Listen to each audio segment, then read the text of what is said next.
Well, good morning, good evening, good afternoon, good everything, everybody. It's beautiful Monday and it's time for Focus on Australia. So happy to have you guys here again. Beautiful Gabby. You and I have seen quite a bit of each other the last few days, which has been super fun. I've enjoyed that, I have to say. And then we have with us an overcomer, Ash, who has amazing story to tell from Australia as well. And I really look forward to hearing about your journey again on what we will call child transportation and exposing the underbelly of Down Under. Please note that we can't be naming names and anything like that. So in the comments and things, just be aware of that. We have to be very careful. And we appreciate our overcomers who step forward and tell their stories, and completely respect that there's certain things they can't talk about and certain people won't name names and can't name names for I think obvious reasons, although each one of theirs varies. So I'm very grateful to have you, Ash. Welcome. And of course, hello, beautiful Gabby. How are you? Hi again. Thanks for having us, as always. Oh, thanks, my pleasure. Are we lagging? A little bit, yeah. I'm so excited for Ash to tell a story today because it's such a great example of how structured and organized these transportation rings are in Australia and all over the world, and how it involves so many different institutions, many of which to the public we would perceive them as systems that are actually built to protect our children and protect our people. And it's going to be a shocking story for a lot of people to hear, just to actually understand how inverted so many of these systems are and how hidden this is from all of us. So thank you so much for joining us, Ash. Would you like to start just to give us a bit of a background? Because I know you were caught up in this ring through family, which is such a common occurrence for survivors and for children to be born into circumstances that are beyond your control and really be sort of exposed to a very organized network. Yeah. So I was born in Brisbane and grew up in Brisbane in a leafy little suburb called Tarragindi. And I'm the eldest of four. I was born when my father was 20 and my mother was 18. And my earliest memories are of being sexually abused. Before I had the capacity to formulate visual memory, I remember the feeling, the sounds, the scents, the smells, and all of the senses being engaged of being abused. This is something that continued for my entire childhood. So my father is a sexually sadistic psychopath and a pedophile, and also a serial killer who has never been caught. So as you can understand, that was a very challenging and difficult childhood. And I began being sexually abused and tortured from a very, very young age. My first introduction to trafficking is not what I would call sort of like institutionalized trafficking, but I was just sold for sex to a local man when I was 2.5 years of age. And that was my first experience of being trafficked. This was done through a local Chinese restaurant, and that first trafficking experience was at the owner's mother's house that was just around the corner from the place. So I remember rocking up, and there was a man there. He was fairly well dressed. He was in his mid-50s to mid-60s. And he had a present for me. He had a doll. So he gave me this doll, and we went into the house, and he proceeded to do a number of things to me. He was very kind. He was very sweet. And he, asked, is this okay? Is this okay? Does this hurt? Does this hurt? That was my first experience. I went home. I was very happy. I was dancing around the house. I was singing, because for me, Yeah. that was something that was so shocking to me, that somebody could sexually abuse me, give me a gift, and be kind to me. And it was just something that I hadn't experienced before. My Wow. father, seeing that I was happy after the experience, went into a rage, proceeded to start yelling and carrying on around the house, making a number of threats against this man. Because normally punitive measures were doled out on me, and that was the only way in which I was sexually abused. That only happened 3 more times, and because of the positive effect that it had in my life and the stage in development that I was, I'm a super positive person, and any little bit of kindness, it's very easy for me to take that kindness and run with it. The saying, give a man enough rope and he'll hang himself, but the complete opposite of that is what I do in life. So give me a little bit of inch of kindness and I will extend that kindness and take so much positivity from it. And that's certainly what I did in this situation. So from there, my father, still to do with this, what I would call very, very low ball Chinese organized crime, took me to a nightclub in Fortitude Valley. And downstairs in this club, they've got, this is at 3 years of age. Downstairs at this club, they've got pool tables, a boxing ring, and they do a lot of like illegal low ball gambling there. And part of what they did was they would place bets on various things, including in my situation, I was put into a boxing ring with another little boy, and we were given gloves and helmets, and we had to just punch each other. And people placed bets on how that would go. And then after that, some systematic abuse from a number of people occurred, in which they paid for that. They paid to rape me.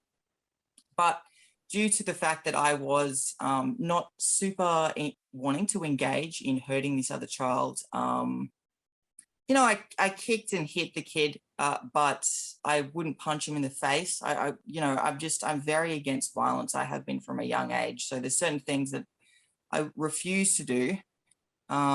And, you know, they didn't really like that. It was something that was kind of inconvenient to them, and they didn't have the time nor the skills to punitively enact measures that would force me to do what they wanted me to do. It was sort of a bit of a waste of their time because this wasn't a super organized trafficking operation. That, alongside a number of other comments from my father that were racist, and they basically kicked him out of the club. And they said, you know, we're not bothering with this. It's a waste of our time. So then my father had to take me somewhere else. In the meantime, at home, I was becoming more and more resistant to the rapes and the sexual abuse. So I was 3 years of age. Can I just ask you, sorry, Ash, Yes. you say you were the eldest of 4. Were Correct. you the only one of your siblings? I mean, it's from what I'm hearing, you must be about 4 or 5 years old now, right? When this is going on.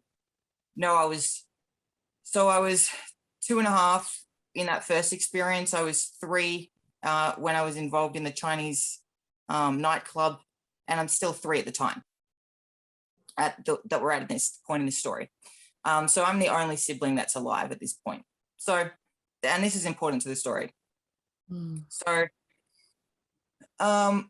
my father really wanted to convince me that the abuse was okay, that, you know, sex between an adult and a child was acceptable. He wanted to keep me quiet. He didn't want me talking to people because it was pretty obvious that I was an extrovert that was going to have a chat to any and everybody that I met. And I was showing signs of that from a young age, and I'm still very much like that today.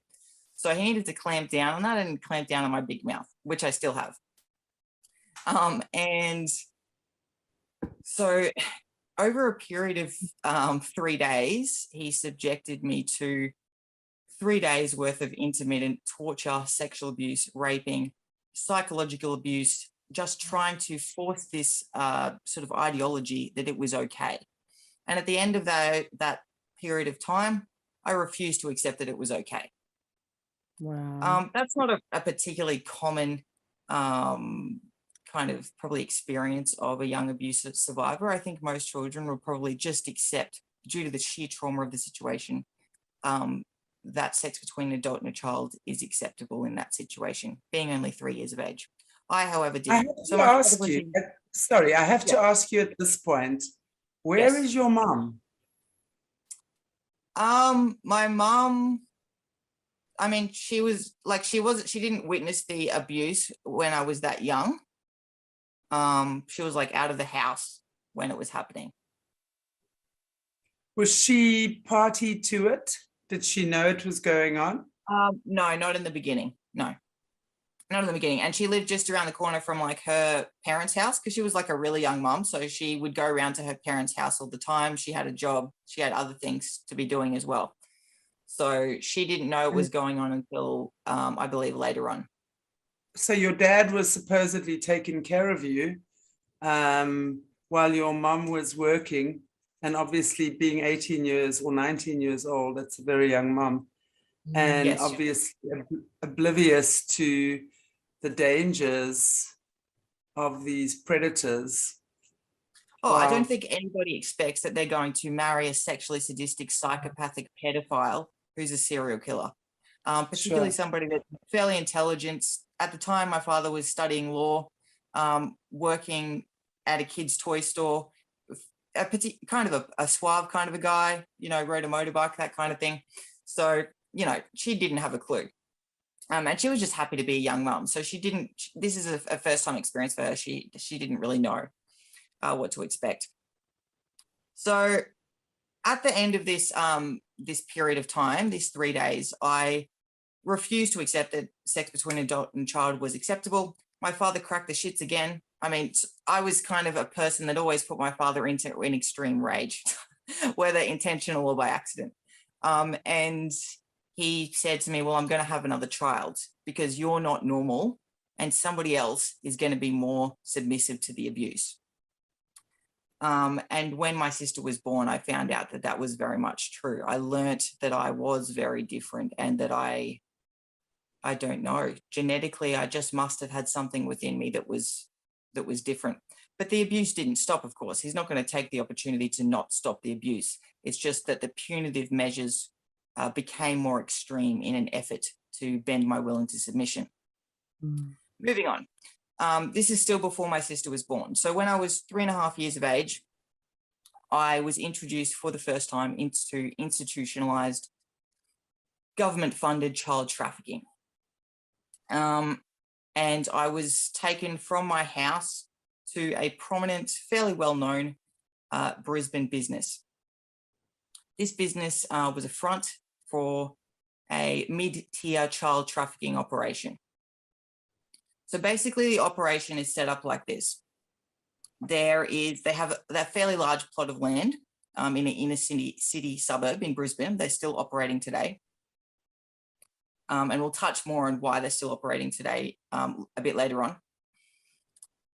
There's a house where the women were kept to be trafficked and have unregistered births of children to be put into trafficking. So if you have an unregistered birth, it means you can have an unregistered death, and it means none of that's logged in the system and nobody ever knows about it. There is then directly next to that, a building with a very small doorway with barred doors and a set of steps that lead up to it directly from the footpath. Inside those barred doors, which the public can see, they can still see that today, there sits a mannequin with makeup on. And basically what happened was I was brought to the business by car. I had a black piece of fabric over my head and I was pushed through that door and I walked up those steps at 3.5 years of age and was put into a room, and I met the owner operator of the business and his 2 sons. They proceeded to strip me down and assess me and put me in a state of fear, as is generally done in trafficking. What we have in trafficking is we have a little taster. We had the entree, we got the main, and we got the dessert. That's how these things operate. So when a child first goes in, there's kind of the entree, and a child is assessed, they're stripped down, they're looked at, they're scared, they're made sure that they will cave into submission. So that was what happened when I was brought in there. From there, I was taken out across. So the business at the time, it had like inside the business doors, there was like sand and dirt, because it's kind of like an industrial set of buildings and it's an industrial based business without giving more away. And there's quite a large setup of industrial warehouses side by side. And what happened was children are put in each of these industrial kind of warehouse style rooms, if you will. It's fairly rudimentary, and tied up and systematically raped. So yeah, a lot of horrific and awful things happened behind closed doors of this business. I saw women and children murdered. I was raped many times by people that are fairly well known in the community and in local politics. And I went there on many, many occasions. And, you know, it wasn't always the same. Oftentimes I would go there in the middle of the night, 2 or 3 a.m. This is a great time. Everybody's asleep in the community, and they can do whatever they want. However, if a child is going to be really loud and they're going to be causing trouble, at the end of this day, this business is operating on a street.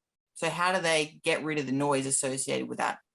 Well, they had a circular saw that they would get going, and they just turn that saw on and they would run it. They would get the dogs barking, and that would drown out the cries of any children if they made any sounds. Yeah. So to detail, honestly, I just sorry, want to say this. I just want to say at this point, I've never heard anyone explain how that works. The actual process, as you say, that you know, the system of child trafficking.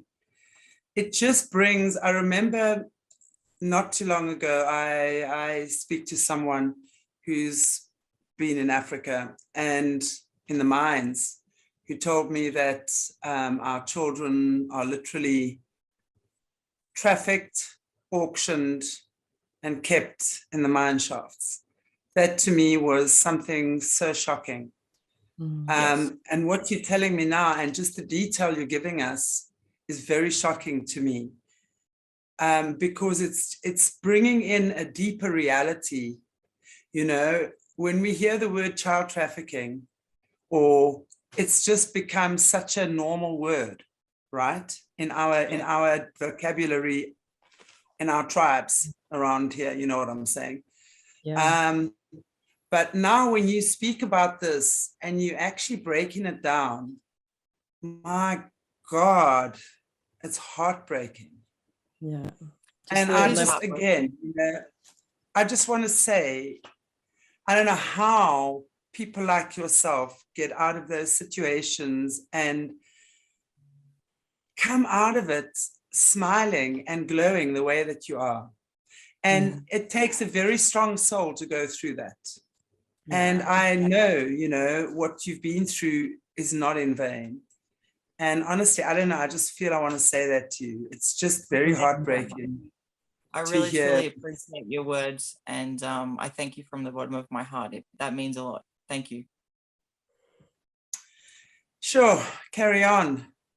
Yes, so this is only the beginning, unfortunately, because I'm so young. So one incident that I would like to detail that really stood out to me occurred. Okay, there's 2 incidents that I will talk about in this business that really stood out to me. That give an overall picture of part of how this operation is run.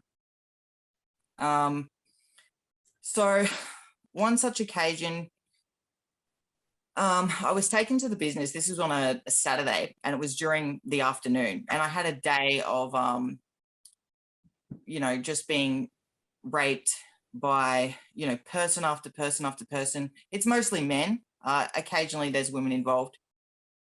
Predominantly female children are like more likely to be victims, but males are still always involved as well, of course. But female victims are preferred by both male and female perpetrators overall. That's just been my experience, in my opinion. And obviously the trafficking operation is very misogynistic in nature. That's why we have these misogynistic systems in place.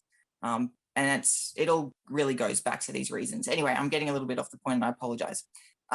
So this particular day, I got raped by a number of perpetrators. As you do in trafficking, you will, subjected, put in one of the industrial rooms, tied up, tortured, raped, subjected to a lot of horrific things, which aren't necessarily to detail.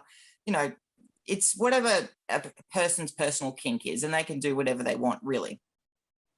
But at the end of the day, I wasn't being killed. So I'm very fortunate and very lucky. And I knew that I wasn't going to be killed. So depending on each perpetrator, from a very young age, I learned to read people well, because for me, my nature, I'm not going to just sit back and allow someone to rape me unless there is like a 99% risk that I could get killed.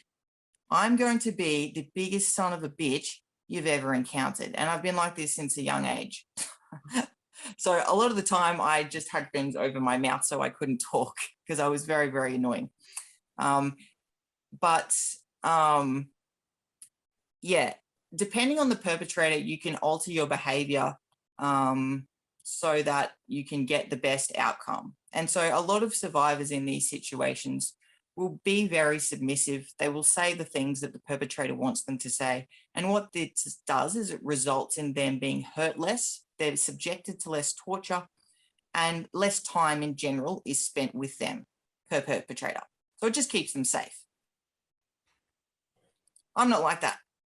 I'll just draw this situation out and make sure you remember that nightmare child, which was really annoying. But it depends on the perpetrator. So there's some people that are very mentally unstable. They've got impulse control issues and they may kill you in a rage. These are not the kind of perpetrators that you want to be doing this dance with. But if you know that you're 100% not going to be killed, well, you may as well just give them a nightmare time. And that was my opinion. And I did that because for me, it all comes down to morals and ethics. At the end of the day, no matter how much I was dehumanized and told that it was my fault, told that I was a slut, etc., it wasn't my fault. And I knew that from a very young age. And I always wanted to remind those perpetrators that they were in the wrong. And at the end of the day, I learnt so much about psychopathy and pedophilia and the whole spectrum of perpetrators. And as a result of that, I learnt that, sexually sadistic psychopaths do not have the capacity for joy and love and human connection and happiness. And all of the things that make us human, that make us feel alive. We go to a beach and we see a beautiful sunset. This is what brings value and joy to our life. They don't have that ability. So ultimately, I was able to develop a sense of compassion, detached compassion for these perpetrators, because what's the point of what you're doing? And I tried to remind them of that. And that was very important to me. And it created, a mental separation. And it allowed me to cope with the abuse better. And that's probably why I haven't been so negatively affected long-term by the trafficking as other survivors. And I don't believe that's down to some genius strategy that I came up with. I think it's just down to genetics. And sometimes you get born with, really resilient genetics. And sometimes you're born with a positive spirit. And that's just luck. It doesn't mean that I'm better than anybody else. It's just the way that I am. I've got a question for you, because from what I'm hearing you say as the sassy fast, which I can quite picture, by the way, giving these pedos a really hard time. Did you ever, in your cheekiness, did you ever manage to converse with any of them? I mean, what you're saying is you reminded them that they were doing what they were doing was bad or wrong. And what was their response? So can you maybe just share something, maybe a situation you recall? Sure. Absolutely. I mean, I got to know a lot of my perpetrators, especially my regular perpetrators. And, I like to direct conversation to their hobbies and interests, what gave their life meaning apart from sex, rape, and torturing children. And for me, that was an important part of our dialogue. One particular perpetrator, he's a huge fan of boats, the ocean, and yachts. So we would often talk about that, and I would allow him to talk about, you know, his hobbies and his passions to do with that. And it brought him a sense of fulfillment. And he was able to share that with me, and we built kind of a connection. I had no interest in really what he had to say, but it was important because for me, reminding him that he did have worth, that he could do other things and other pursuits other than these depraved acts was important to me, because I don't see every perpetrator as being this sick, evil, demented person. You know, there are many that are like that. But again, there is this scale. And so I always have hope, and I have compassion, and I believe the best in people. And I always hope that people can change their lives, and that they can make better choices and potentially have a better outcome. Whether or not that's true remains to be seen. And particularly if they're in the cabal, well, you know, that it allows them to indulge in their deepest, darkest fantasies and get lost in that. But again, from an ethical perspective, I am against that, because it's ultimately not helpful for the community. And I don't believe that it brings them an internal sense of fulfillment. And I believe that they are better than that, than what they are doing. Yeah, that's just a little bit. That's beautiful. Very wise. Yeah, absolutely. So courageous that in such a situation of threat and fear that you found that strength within you. And I think that is just testimony to your determination and the strength of soul that you are, Ash. You're an incredible woman. I would love to actually interview you on our solutions channel, Gabs, just speaking, because, you know, the solutions is where and the reason I say that now is because I know we want to move on to other stuff, but I'd love to talk to you in terms of the healing and on our solutions channel about that. So please, let's connect about that, because I think that is such a beautiful message to share, especially at these times that so many people are starting to blow the whistle. Anyway, I know you've got a lot to share. I don't want to divert. Okay, I will say something as well on that point. I do also have my own personal beliefs that would be good as well to have the opportunity to share regarding perpetrators and regarding pedophilia and my approach to that. And I think that'd be great. And it's one that's focused on hope, and I think that'd be great for the show. But anyway, moving on. So I tend to get really sidetracked, so I apologize. So back to one of the very particular incidents. I was getting subjected to rape for hours and hours and hours from a number of perpetrators. And then I got to have a break. So I would just walk around and have a look at the various things within the business when I got to have a break. You know, maybe 8 to 15 rapes, you get to have a break and a rest. And, you know, I'd go around and have a chat to people, suss out what was going on, maybe chat to the dogs, that kind of thing. Anyway, I saw a young mum and a child who was about 7 years of age, a little blonde-haired, blue-eyed girl. And they were just brought in through the front gates of this business. This business has big towering gates that you can't see through. And I didn't really know why they were there, because various people came into the business. Sometimes genuine customers came in. So it was actually a business as well as the front. Yeah. It's crazy. But I mean, they've got to, you know, get tax and everything and maintain an image ultimately. So anyway, this young mum was really, really excited, and she was talking about this business opportunity, and she was speaking to the two brothers, and she was saying, the two brothers are the sons of the owner of the business, and these are the three main perpetrators and operators of the operation, just to be clear. So she was saying, oh, thank you so much. You know, I was in such a terrible situation. And she made it very clear that she'd basically been in a domestic violence situation. I was under the impression that they'd offered her a safe haven and a job. That's why her and her daughter had stepped through those doors. And as soon as I heard that, I was immediately, like, the brothers saw my face, that I was just hanging around, and they quickly got rid of me because they knew what I was like, and I was going to tell her to run. Get out of there. I had time to do that, I was quickly removed, and she was taken away into an area near the trafficking house.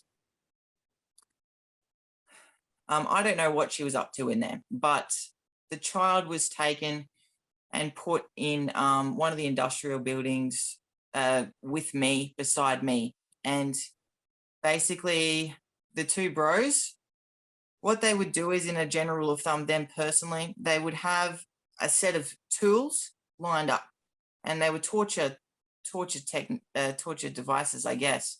And they would just go through, they'd be in a good mood, they'd do some drugs, they'd get high.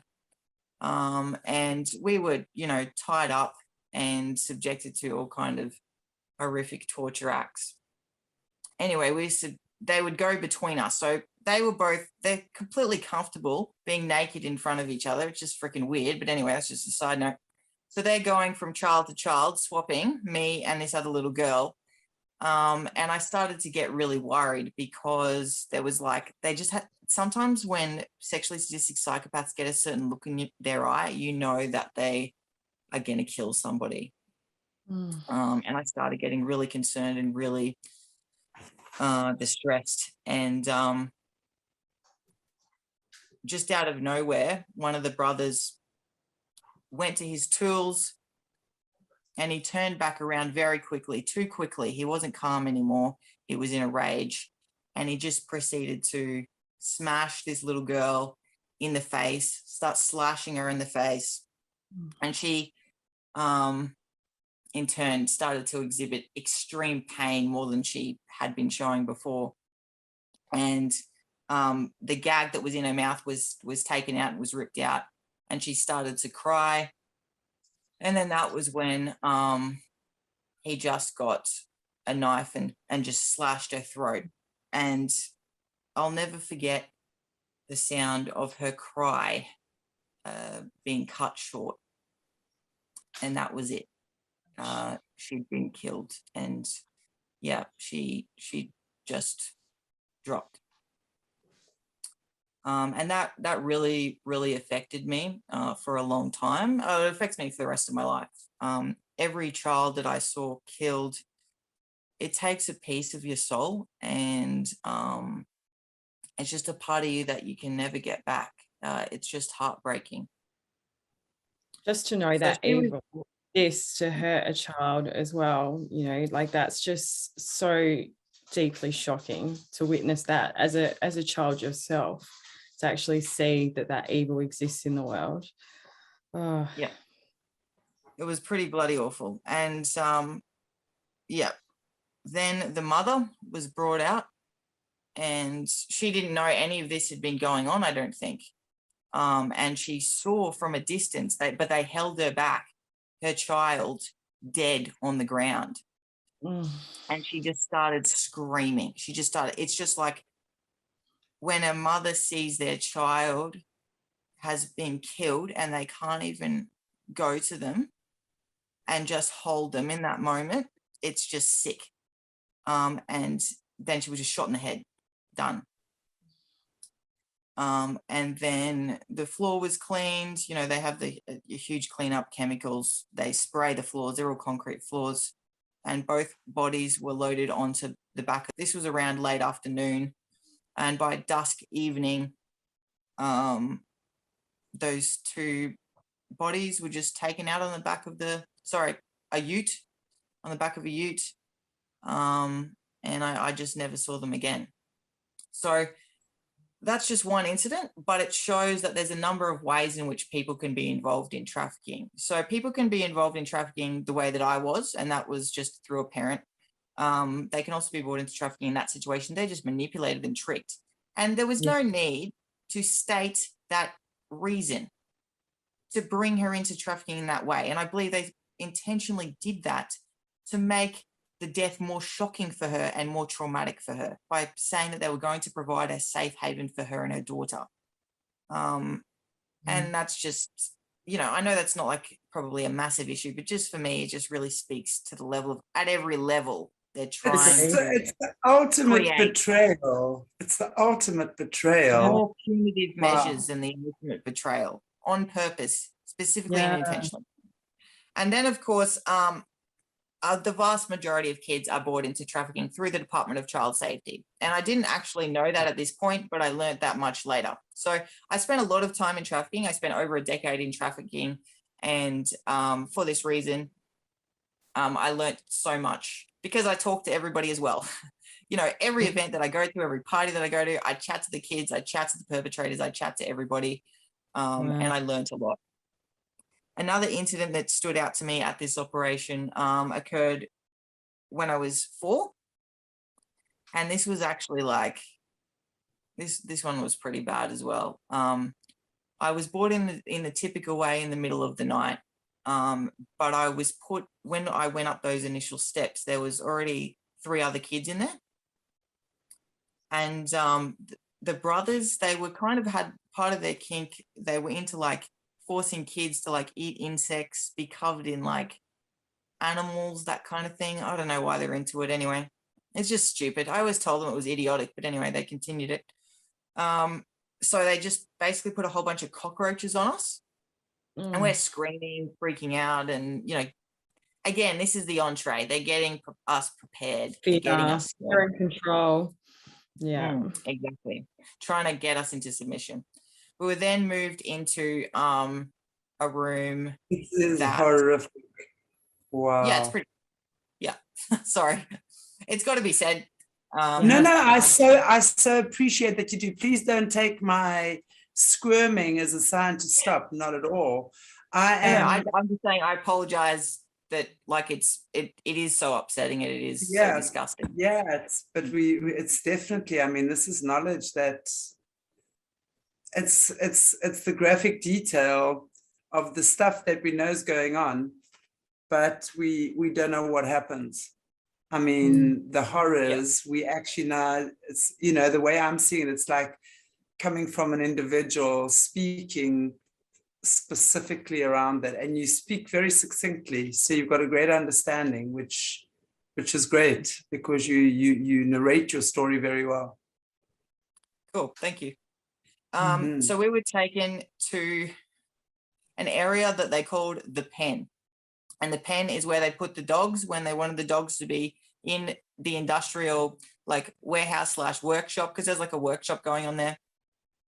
And that's where they got the saw going, the circular saw going. It was already going. And that's whenever I hear that saw, whenever I even walk past that business and I still hear that saw, I just know. It's not just triggering. It's like, you know, I get triggered every day by everything. But it's like, what's happening? Do you know what I mean? What are they hiding? Yeah, exactly. So we're put in the pen, and all of these kids are really, really little. These kids are really little. There's 8 of us, boys and girls, and they would take us out one by one in front of all the other kids and systematically abuse us. And we could see everything that was going on. And the intent was to create trauma in this situation. Yeah. And there was one little boy that was just completely unprepared for this situation. I don't know how much. I couldn't even talk to him because he was completely inconsolable. And he was just sort of like pacing and walking in a circle, crying out, but not like super loudly, and just like mumbling and making incoherent sounds. And it was almost like he'd had some kind of psychotic break. I don't know if children that young are capable of having a psychotic break, but he'd had a break of some sort. He was just so overwhelmed by that situation that they couldn't calm him down. And I tried to calm him. Oh, sorry, he couldn't be calmed down. They were trying to fucking calm him down. They didn't give a shit. Excuse my language, sorry. So I went over to him and I tried to calm him down and tried to catch his attention outside of the awareness of the brothers. But we're literally in a pen. Yeah. That you can see everything. They can see a bunch of little kids. They can see what I'm doing. They know what I'm like. And as a result of that, they just proceeded to make a massive example out of that. And they also killed him. And they said, this is your fault. It's your fault that he's killed. It's because of what you did. And that for me is something that really upset me and really hurt me. I didn't really have the comprehension at that age to truly understand my place in the situation. But that was something that affected me. So that was just 2 incidents from this particular business. And I don't know if there's anything else you guys want to know about this business, but that was what I was just going to touch on for the particular business. Gabs, I don't know when you wanted me to mention the fact that I had reported them. Is that something we should do now or later? Totally up to you. Maybe I think maybe now would sort of explain. You've covered the business so well. Okay, cool. So in late 2020, basically I cracked the shits. I had enough. And I actually walked past and saw a couple of the brothers. One of them was driving a sports car. It pissed me off. Yeah, going on with life like it's normal. It would. Exactly. Yes. And I just thought to myself, you know, just like, it was just like very clear to me that it wasn't just that there'd been no consequences, is that the business has actually been doing better and better and better. It's actually like they've gained a lot more money. And for me, I thought, you don't actually deserve to be in that position. So for me, I can tend to be a little bit harsh and strict in regards to like who I feel deserves to be in certain points. But because I know how the cabal and the operation runs, there's certain people in positions of power that have to do more things than like a lower down criminal to like gain place within the hierarchy. And in my opinion, these people didn't deserve to be there. He's got these like low grade bogans who are feral, disgusting. They don't even put on a bloody suit. Like they don't shower before they rape us. Like for me, I'm thinking to myself, like, that's just gross. You don't deserve to be where you are. And none of them do. But it was just for me, I just thought, you haven't gone to university and got an education and worked your ass off and earned that sports car. You've got it on the back of children. Yeah. And it just frustrated me and annoyed me. And the house was still there. The bandsaw was still going. For me, I couldn't really see that the business had actually changed or experienced any consequences whatsoever. And I'd been thinking about coming forward regarding a number of well-known figures and some of the trafficking operations that I'd been involved in, businesses that I'd been involved in as a child. Been thinking about it for some time because I've got some health issues. And when you have the health issues that I have, you start really considering like what you want to do at the end of your life. And I thought, well, you know what, if I come forward and I'm killed, so be it at this point. That's a risk that I'm willing to take. If I had another 50, 60 years ahead of me, then I probably wouldn't have come forward. But that's not my situation. But who knows? Who knows? I may have come forward. I could have got pissed off knowing me. So I made the report to Crime Stoppers in late 2020. And I said that I named the business, I named the owner of the business and I didn't name them, but I identified that it was the owner who was operating the child trafficking operation and the 2 sons that were involved. And I detailed the types of abuse that went on there. I detailed the fact that the house was used to keep women there, to have unregistered births, things like that that are easily traceable. Within a 2-week period of time, I believed that I didn't know what Crime Stoppers did with the information. So just to be clear, in Australia, Crime Stoppers is like an anonymous reporting service that we can do like online or by phone, I believe. And it's to the police, and then it's all of your details are protected and kept confidential. Allegedly. That's what I thought. Yes, allegedly. Allegedly. Yes. Unless you piss off the big boys, which I did. So within a space of 2 weeks, they closed the business doors. So the doors closed, everything was shut down. I went past, there's no lights on, nothing's operating. And I'm thinking, oh, you know, the police are investigating it. You know, I've affected change. They're doing their jobs. Anyway, I kept going and checking because I just was, you know, even though it was like, I would just quickly go down, have a look and leave. and like obviously out of eyesight of the cameras. I'm not staring at the front entrance of the business. Anyway, yes. The one night one morning I went down and I noticed that the house had been demolished and had been demolished to the floor. And this had been done in a space of less than 24 hours. Wow. And then it was then I started to grow concerned and get worried. And I thought, you know, oh no, like maybe they got tipped off. Maybe it hasn't been investigated. Maybe they're covering up evidence. But before I could really, like, I was thinking about it for a few days and I didn't go and make a report to police. I probably should have at this time. That's my mistake and my error. And I will take full responsibility for that. Then they started advertising for a new business and they opened a new business, which was an animal business. So on the floors of the previous business. And so what happens when you mix animal DNA with human DNA, it makes identification of human DNA nearly impossible. And there goes all the evidence. Even with an elaborate, excellent cleanup, there will still, in all likelihood, be some DNA left at a crime scene. Because we have a lot of technology available to us now.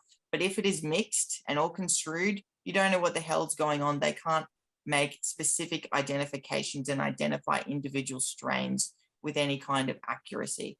And it was at that point that I guess I got a bit upset, had a bit of a cry, and any remaining shred of faith that I had in our institutions, and I still did have some, because I was raised in a middle-class family, and I was still, despite all of my experiences, still had some of that socialization. And I still thought that they would do something. And I just lost faith in the institution, in that moment. It was a bit of a devastating kind of realization for me. And that was sort of it. It wasn't until late 2021, I started to have some food safety issues in my house. I started to get sick a few times from Uber Eats food that I kept in my house. And then I had a rape in my own home of me. I was drugged and raped in my own home in late 2021. And the nature of that rape, it was very clear to me that was a targeted attack. Like, no offense to myself, but I'm not really the kind of person that you just like target for a random rape. And not in the kind of way that this was conducted. So not only it was then that I realized not only that had they covered up the operation, the business, destroyed all the evidence and covered it up, now my information had been leaked to the traffickers in all likelihood, and I'd become a target. And they were going to enact punitive measures on me and my life for coming forward, despite the fact that who knows how much it cost them to change the business and demolish one building. In the context of what they do, not that much money. Have a cry, boo-hoo, in my opinion. They experienced no legal consequences for it. And yet still now, my life has been turned upside down, and I've just been subjected to a number of things. Do you think that the rape you experienced in 2021 had anything to do with the fact that you sent the information through to, what was it, Crime Stop, you said? Correct. Do you think I believe that my information is leaked, that it's not a confidential service, that they probably can log anybody's IP address that sends that information. At the end of the day, the resources and money that they have far outweigh anything that I anticipated. And not only that, when I was involved in trafficking, it was like 20 years ago, the technology and the money that is involved in trafficking today far surpasses what it did back in my day. Sounding like an old person now. But I didn't anticipate that. I didn't know that. And it wasn't until I begun to get regularly systematically targeted, and I'm targeted on a regular basis. I fundamentally believe that they are probably renting an apartment in my apartment complex because I have been subjected to a number of tortures and rapes trying to prevent me from coming forward, that have just continued and worsened as time had gone on. Like, I've delayed this interview on a number of occasions because of the threats and the tortures has been so bad. Yeah. Well, And I'm so Crime happy. Stoppers, yeah. Oh, sorry. I was just going to say Crime Stoppers, just so people know that are overseas and haven't heard of it. We understand through so many survivors coming forward that Crime Stoppers in Australia, which is meant to be a place you can report crimes, is actually completely part of the network and feeds into obviously alerting the upper level of corruption within the police force, but also feeds back into the levels of I guess you could call them cult operations happening on the streets. So it's not a confidential service, and that's just, it's awful. Like, I mean, hearing your story about, you know, how you trusted and, you know, wanted to do the right thing and seek justice, and then this very system that is set up for people to report to is part of the network.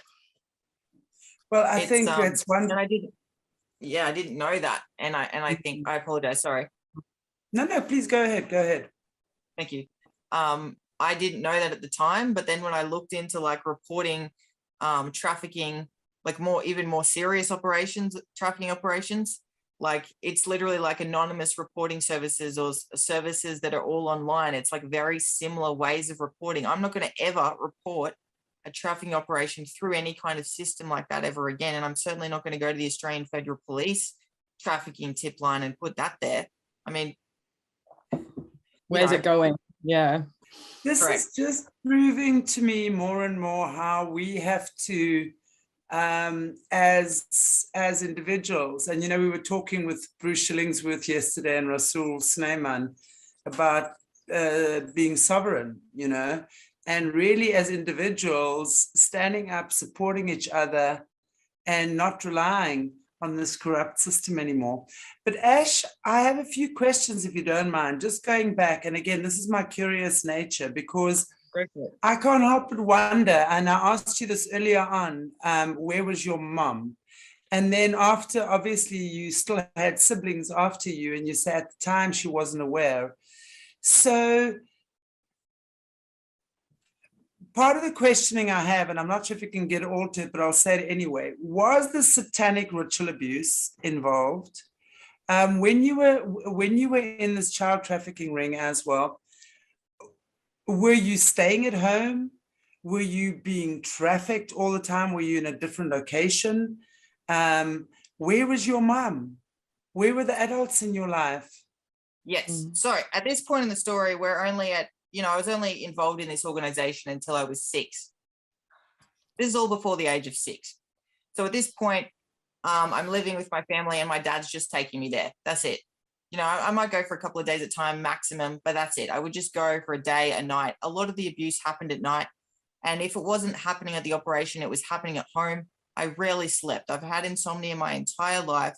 I normally was raped between 4 to 6 times a night. Every single night, I would normally get about 2 or 3 hours worth of sleep if I wasn't involved in trafficking. My mum was just sleeping peacefully in her bed. Now, on a normal daily basis in that home, it was not a pleasant environment. My father is extremely controlling, violent. He's just a nightmare to be around, you know, and the house was living in a state of fear. My mum was in a state of fear. She was gaslit, but ultimately, no offense to her, but she was weak. And she failed to protect my siblings and I. She turned a blind eye to it. And as time went on, there was things that she saw that she chose to ignore. And to be honest, I don't even know if that's actually the worst thing in the world for her, because my father's so dangerous that he might have killed her. I don't know. He's killed a lot of people. That's the thing. But there's still no excuse for it. And my mother has always sort of not only turned a blind eye, but she's within, you know, she took on my mother and my siblings took on my father's beliefs. So whatever he believed, they in turn believed, and they projected those beliefs onto me and to my sister, onto each other. And such is the nature of a lot of children's experiences that go through this kind of abuse. You just repress things and you can't cope with it and you just can't take it. So I remember one incident. I was quite old at this point. I remember I was 13 and I'd somehow disrespected, allegedly, my father at the dinner table by calling him out because he'd been discussing one of his legal cases. He's a lawyer.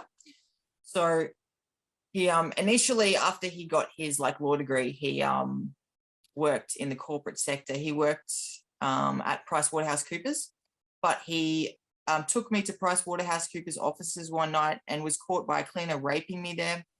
He was then proceeded to be fired, and they chose not to call the police. He convinced them that he was mentally ill. He's been on bipolar medication ever since, and I fundamentally believe that he doesn't have a mental illness, but he uses lithium to control his psychopathic urges and impulses, and it keeps him under control. Fairly effective strategy. It's quite good.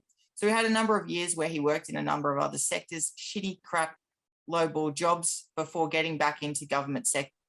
But anyway, he was talking about, kind of some privileged information at one point when I was 13. And I called him out on it and I said, look, Dad, you're not supposed to be saying those things. You're saying too much information, because I'm a little expert, aren't I, on ethics and morals and appropriate. It sounds like you were in your family.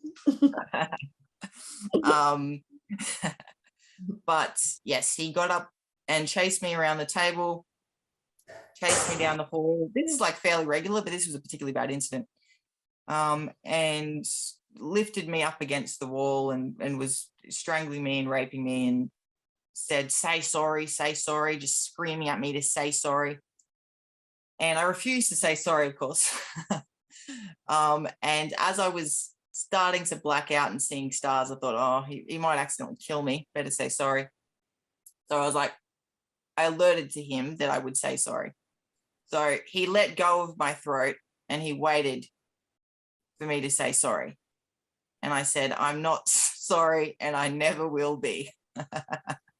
And he proceeded to drag me into the bathroom and he beat me, he raped me, he shit on me, he pissed on me. And I woke up in a pool of my own blood and vomit. So this family was sitting at the dinner table. I didn't wake up because I was passed out. I don't know how long I was passed out for. But I woke up and I was really, really badly injured. I think something had happened to my tailbone. And I'm kind of an expert at dealing with pain. Pain's just not an issue for me, but I could barely get up. It took me about 45 minutes to get up off that floor, which is a very long time for me. The only other time this happened was when he shattered my tailbone because I, did my first skate trick and I showed the family and he was angry that I made progress. And that was the only other time that I couldn't physically walk and get up. And I just very, very slowly and gingerly climbed out the bathroom window quietly and limped down to the local park and just sat on a swing and cried for a couple of hours. And my family did nothing. Who knows what they were doing, just chilling. I'm sure they just finished their dinner and lived their life.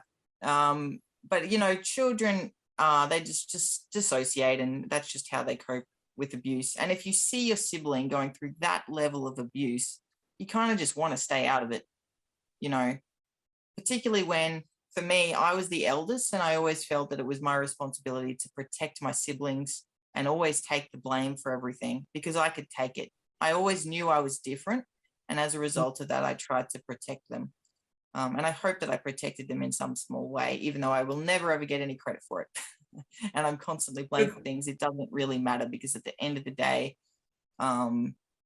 when you're stronger than other people, it's important that you do your best by them. But anyway, when I came back to the house, I was locked out of the house for a couple of hours. And finally, I was let back in at around 9 o'clock and I crawled up to my bunk bed and I was in so much pain, more than normal. And I just thought, I don't even know if I can like go to school. Like I regularly went to school in extreme pain, but this was just like on another level. And my dad, I'm only calling him my dad. I don't normally say my dad. I normally say his name, but I'll just leave it for now. He came up there and I said to him, if you get into that bed and you rape me tonight, I'm going to kill you in your sleep. And he saw that I was serious, and he backed down and he left.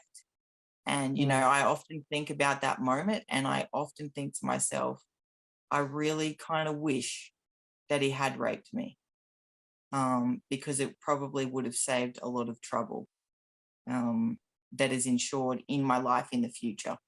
But yeah, in terms of my family, you know, they've just been gaslit into silence, and that's okay. You know, every person and every survivor has their own journey, and they may come to terms with it. They may remember things, they may not. It remains to be seen, and that's for them to go through. Wow. It's a good perspective. What an intense life you've lived. And I mean, I see we're out of time again, but I would definitely love to have you back again to continue your story. I've just started. Oh no. That's what I'm saying. We'll have to follow up. to do a beautiful follow-up, and as well as the solutions channel, because I think it's so important. I mean, you know, you're giving us detail about stuff that, as I said, you know, the word child transportation is more just like a blasé thing for a lot of people now. It's a word that's often used, but what that means to people that have been there, like yourself, and such horror of horrors. Wow, Ash. Thank God you're around. Thank God you're around. I'm very blessed and I'm very lucky. And that's why I have the approach that I do to life, because when you see people being killed right in front of you, every single day is a gift. It is a blessing. And that's the way that I view it. And I'm so lucky to be here. And every day that I wake up, it's just a wonderful chance. It's a chance for hope, a chance to dream, a chance for happiness. And I'm very blessed and very lucky. And I will just go back to answering your question from before about the ritualistic abuse. At this operation and this organization, I was not subjected to satanic ritual abuse, because this was kind of a lower down operation. And we can discuss that later on about what I experienced later. But I just wanted to clarify that. Okay, wow. Thank you so much. God bless you. Take care of you and all these amazing things, because, you know, when I hear stories such as yours now, I know I say that when I look at you, I just, wow, it's insane what you've been through. And thank you for sharing. That's all. Just thank you. Thank you for listening. And I'm sorry for the upset that's caused. I can see that you're upset, so I apologize. No. Of course, it's never nice hearing these stories, but it's so important that this information has come out. And I think, you know, although we speak to a lot of child trafficking survivors and overcomers, I've never heard someone speak about it in the way that you have, with the detail and the understanding at the same time, you know, and also just breaking it down into different levels and stuff like that. We often see pictures of children in cages. You were one of those children, you know, and it's just so important to be able to hear from an emotional perspective, and then, you know, the emotionality, the connection, to connect with people and someone like you. Because you bring the true essence of the story to life, which is very important. And if this is the thing that wakes people up, then so be it. So thank you very much. I really appreciate that. And I really look forward to having you back. I mean, Gabs, it's got to be soon. I think we'll do a follow-up next like, week. You know what, the pressure that I'm under at the moment, it's crazy. And, you know, because like the torture that I've been subjected to, a lot of the information is getting lost day by day. So it's better we get it out there sooner rather than later. Definitely. Absolutely. I look forward to that, and we will chat now and set it up. Also, and as I said, I would love to have you on the Solutions channel to talk about your perspective on that, because I think you have a very beautiful and very unique perspective on these psychopath pedophiles. You know, it's a whole different level of consciousness we're dealing with there, and super dangerous. But again, I do believe when we understand it, and as you say, you know, these people have never known love. They have come, no doubt they were born into I never said that. I never said they've never known love. They've known a lot of love. That's my perspective. That's my perspective. Yeah. I would imagine, because if someone is born into that system, like if I'm just thinking of the two brothers, for example, or the sons, yes, right? The sons. I mean, absolutely. Yeah, you know, so they know nothing else other than violence and cruelty and pain and suffering. Absolutely. It's the opposite of what we know. And correct. But again, it's very different from my father, who was just born evil. And so it's really important that people understand the full spectrum of perpetrators from beginning to end. And that's something that I'm really passionate about. And I'm really passionate about redistributive justice and treating everybody with human rights, upholding human rights, and giving people the opportunity to change. So, yeah. I love that. I love that, Ash. Thank you so much once again. Wow, Gabs, thank you. What do you have to say as we end off today after hearing this? I mean, I know you and I was like, so much more. Yeah, there's so much more. And I caught my face. I caught my face like I was like, first I just picked my jaw for a while.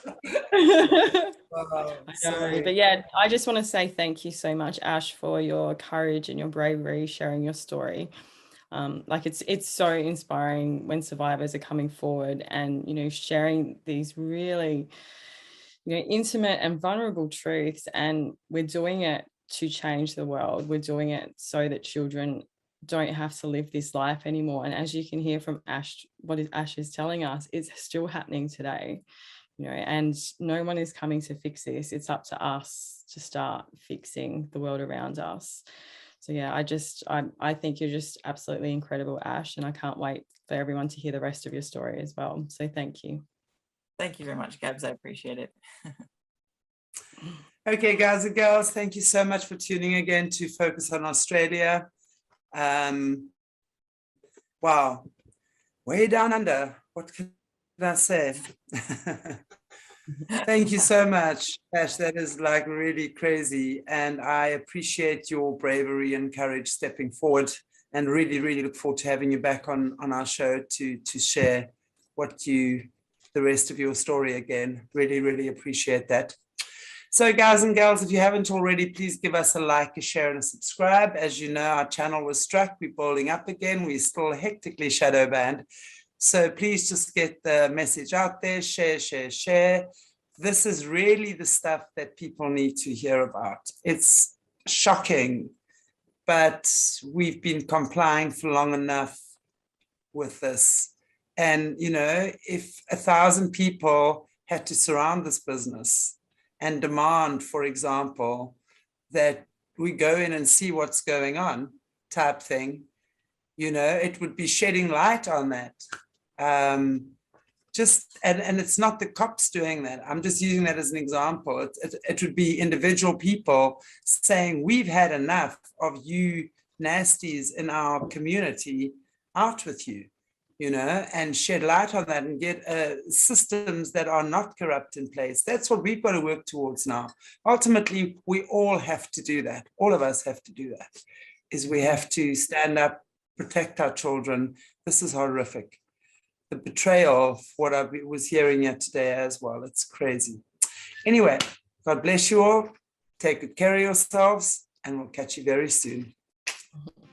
Take it easy. Cheers, guys. Cheers.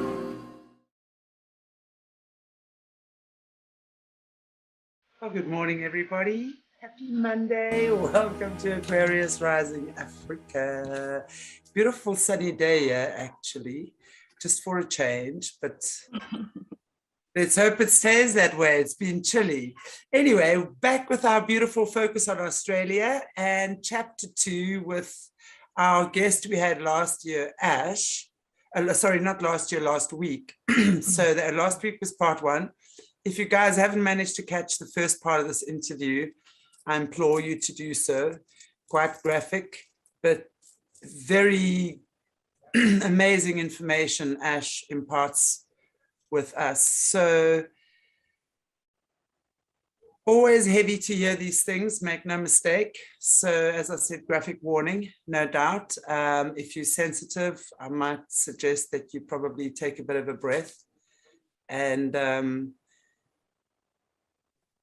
come back in 5, have a cup of tea and join us. But I'm really looking forward, Ash, to what you have to say to us. Welcome, beautiful Gabbi Chung again. How are you doing? Very good. I'm looking forward to hearing the continuing part of Ash's story today as well. It was so powerful. You did such an amazing job breaking everything down and giving people that overview last week. So yeah, let's do it. Absolutely.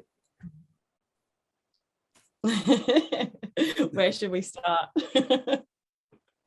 All right, so I was just going to start by making some general comments regarding how the Department of Child Safety identifies children to traffic. I wondered if that would be okay. Oh, yes. Okay, cool. So the Department of Child Safety, what actually happens is people will often make a notification to the Department of Child Safety regarding them, whether or not, maybe there's a notification that somebody believes that a child is being abused or neglected in some way, and then it comes into the Department of Child Safety onto their books. And basically what they will do is they'll run an investigation into that to make sure a child is not being abused, or to identify if they are, and then remove them from the situation if they've been abused. So this is a government-funded operation and organization, and basically what happens is the Department of Child Safety will do a lot of work. They will build a picture of the family's life and the child's life, and whether or not there's drug use involved and prison time, and whether or not they're involved in court proceedings, and whether or not there's instability and that kind of thing, to make a determination about whether or not a child needs to be removed. And basically what the cabal, the child trafficking operation, does is they allow the Department of Child Safety to do their jobs, and they gather a background on this and a picture on this family. And then what they do is that's logged in the system. And somebody working for the cabal will be working for the Department of Child Safety, and based on a number of factors, they will choose whether or not they will identify a child who is a good candidate for child trafficking. And there are a number of factors which make a child good for trafficking. So obviously we've got children that are highly prized, or children that have blonde hair and blue eyes, because the cabal is inherently, they have like a white supremacist kind of mentality. They're highly misogynistic. They're focused on able-bodied. They don't like people with disabilities, that kind of thing. So children that are able-bodied and white and look a certain way are more highly prized, particularly children that have been neglected. So children that have experienced neglect and not sexual abuse, technically, in the eyes of these people, which is disgusting, but they're virgins. So virgins are going to attract a lot more money. They're worth more money. So you can take a child's virginity, that's more highly prized, and you can sell them for more money. However, you've got children that have, in cases of children that have experienced physical and sexual abuse, and a lot of sexual abuse, ongoing abuse, they're great candidates for long-term trafficking, because they understand what it's like to be abused and they can put up with a lot. So once a child has been identified, that child is then, and obviously they have to have a number of risk factors involved for that child to be taken. They can't, technically they can do whatever they want, but look, they have to find a reason to take a child, obviously. there's also other factors involved regarding the parents that will be assessed. So if a parent's, doing in prison or addicted to drugs, parent doesn't have a lot of family support, like outside family support, that means that they're going to be also a good candidate to take their children, because they're going to be less likely to be able to fight back. And in worst case scenario, that child is killed, that parent can be taken out, especially if they're drug addicted. They can just be given a drug overdose. That's it. They're done. And, family often are not going to be questioning whether or not a parent has died of a drug overdose, because they understand that they've had a long-term drug addiction. It makes sense. Once that child has been identified, they are then taken by the Department of Child Safety. And a lot of the time they are put into a government-run institution, or these days it will be a privately run childcare centre that is being run by a family that is involved in trafficking. And basically what happens is these childcare centres are used to move children. So you've got, like, say, 30 children that come into these childcare centres that are accessing these childcare centres and are being looked after by a family. And this family is just running a child trafficking operation and moving those children. And they can move those children. They don't need to, take photos. They can just log, yes, this child was here on this certain day, but that child may well be, halfway up the state at a trafficking party or event, or being sold at that moment. And that's basically how one of the ways in which children are moved into trafficking. So it's not that the Department of Child Safety is inherently wrong. It's that taxpayers' money funds basically all of the background and all the information gathering, and then it's used as a net by the cabal to identify children and move them into trafficking accordingly. And a lot of people that are families that run these childcare centres work for the cabal and are paid by the cabal. And if anything happens, like, they do experience protection, but they will be the first to go. So if a child is killed and there's an inquiry into that, that family is going to ultimately, I believe, will be most likely to take the fall. Can I ask you something here, just in terms of that? Because also in our interviews with Jesse and also previous whistleblowers and stuff like that, when we're talking about the elite or the hierarchy kids, as they call them, those are the kids that I would identify from their bloodlines. For example, I think every child, when it is born, that is registered, will have its blood taken and identified. And of course, that's also how they identify the bloodlines and stuff that might have fallen through the cracks, that they can pick up later through exactly what you're saying, taking a single parent to court. I mean, there's this horrible, I know there was a very high level case not too long ago in America with this child, Jonah Reef, who was kidnapped from his single mom, basically. And the next thing, I mean, she's in court fighting the entire system, and he had all 13 bloodlines. So they were going to do exactly what they want, and they did. Through, long story short, they've managed to get him. No one really knows where he is right now still. They haven't been able to rescue him. But so I know that with the kids that, let's say, with the special gifts, because they'll then try they'll test the blood for the bloodlines, and then they'll test them for their spiritual gifts and things when they're taking them into the system. So that would be one level of the trafficking. Are the children you talking about, are these just children that they would be kidnapping from schools, let's say because it's a blonde-haired, blue-eyed child, or because it might be an original child or an African kid? Because so I know that. Yep. Sorry. Yep. No, carry on.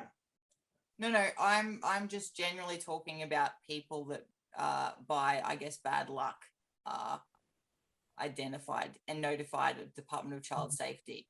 So I'm not discussing the bloodlines. That's not what I'm discussing right now. Yeah. So these would then be what they would call the expendable kids, because they would then have the hierarchy kids and the expendables. And these would be the kids that they would traffic and rape and use for organs harvesting and for these god-awful hunting parties. So, like, for me personally, I actually, I'm just talking about this because this is only what I know about.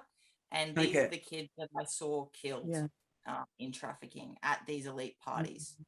And that's where these children came from. And I got this information from them from talking with them about their personal experiences. And so that's how I know this information. So a lot of these Do kids, they know? Do they know what their fate is, these kids, when they are at these places? I mean, they must surely be aware what's going on. I mean, yeah. So I am going to discuss one particular party and to kind of give an overall summary of everything that happens and how these kids are feeling. But a lot of the time, these kids know that it's really only a matter of time. And the other kids that are involved, children like me, learn just how lucky we are because we aren't one of these children, because we haven't been brought in Family. by this method. And so like for me, it's just, I view it as like, that's why I view every day as a gift as well. It's like because I know how lucky I am to survive. And that's the other thing is I got to go home. I got to go home to a family. Sure, I didn't have a fantastic family life, but I had my freedom. I had my life. I had my extended family. I could do whatever I wanted. And I had people that loved me. And, I had hope. And these kids they just didn't have that. And they'd just given up. And it was incredibly sad and just to see how dispirited they were. Yeah, so much preying on the vulnerable, isn't it? Like when we're hearing about it's single moms, it's families that are being broken up by the prison system, broken up by drugs. Exactly. And the saddest thing is that so much of this is engineered to create vulnerable children and split families as well. So thank you for explaining that, Ash. No worries. yeah, absolutely. Thank you. No worries. Yeah.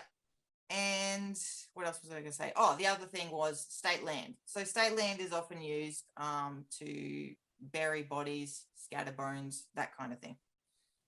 So it's all like related to, the government at the end of the day. That's just all I wanted to say. So I was going to discuss a specific party that I went to, that I attended when I was still in primary school, and I was taken to this party by my father, and it involved some very, very high profile people that are still currently in the public eye. And I'm very nervous talking about this. I'm not going to name names. And it's really important for me to explain to people why I'm not going to name names. If you name a person who is a high profile person, a member of the cabal, it does not matter who you are. It doesn't matter how much money you have. You will be killed. That's literally just the policy that the cabal have. That's it. So the second that you name a name, that's it, you're done.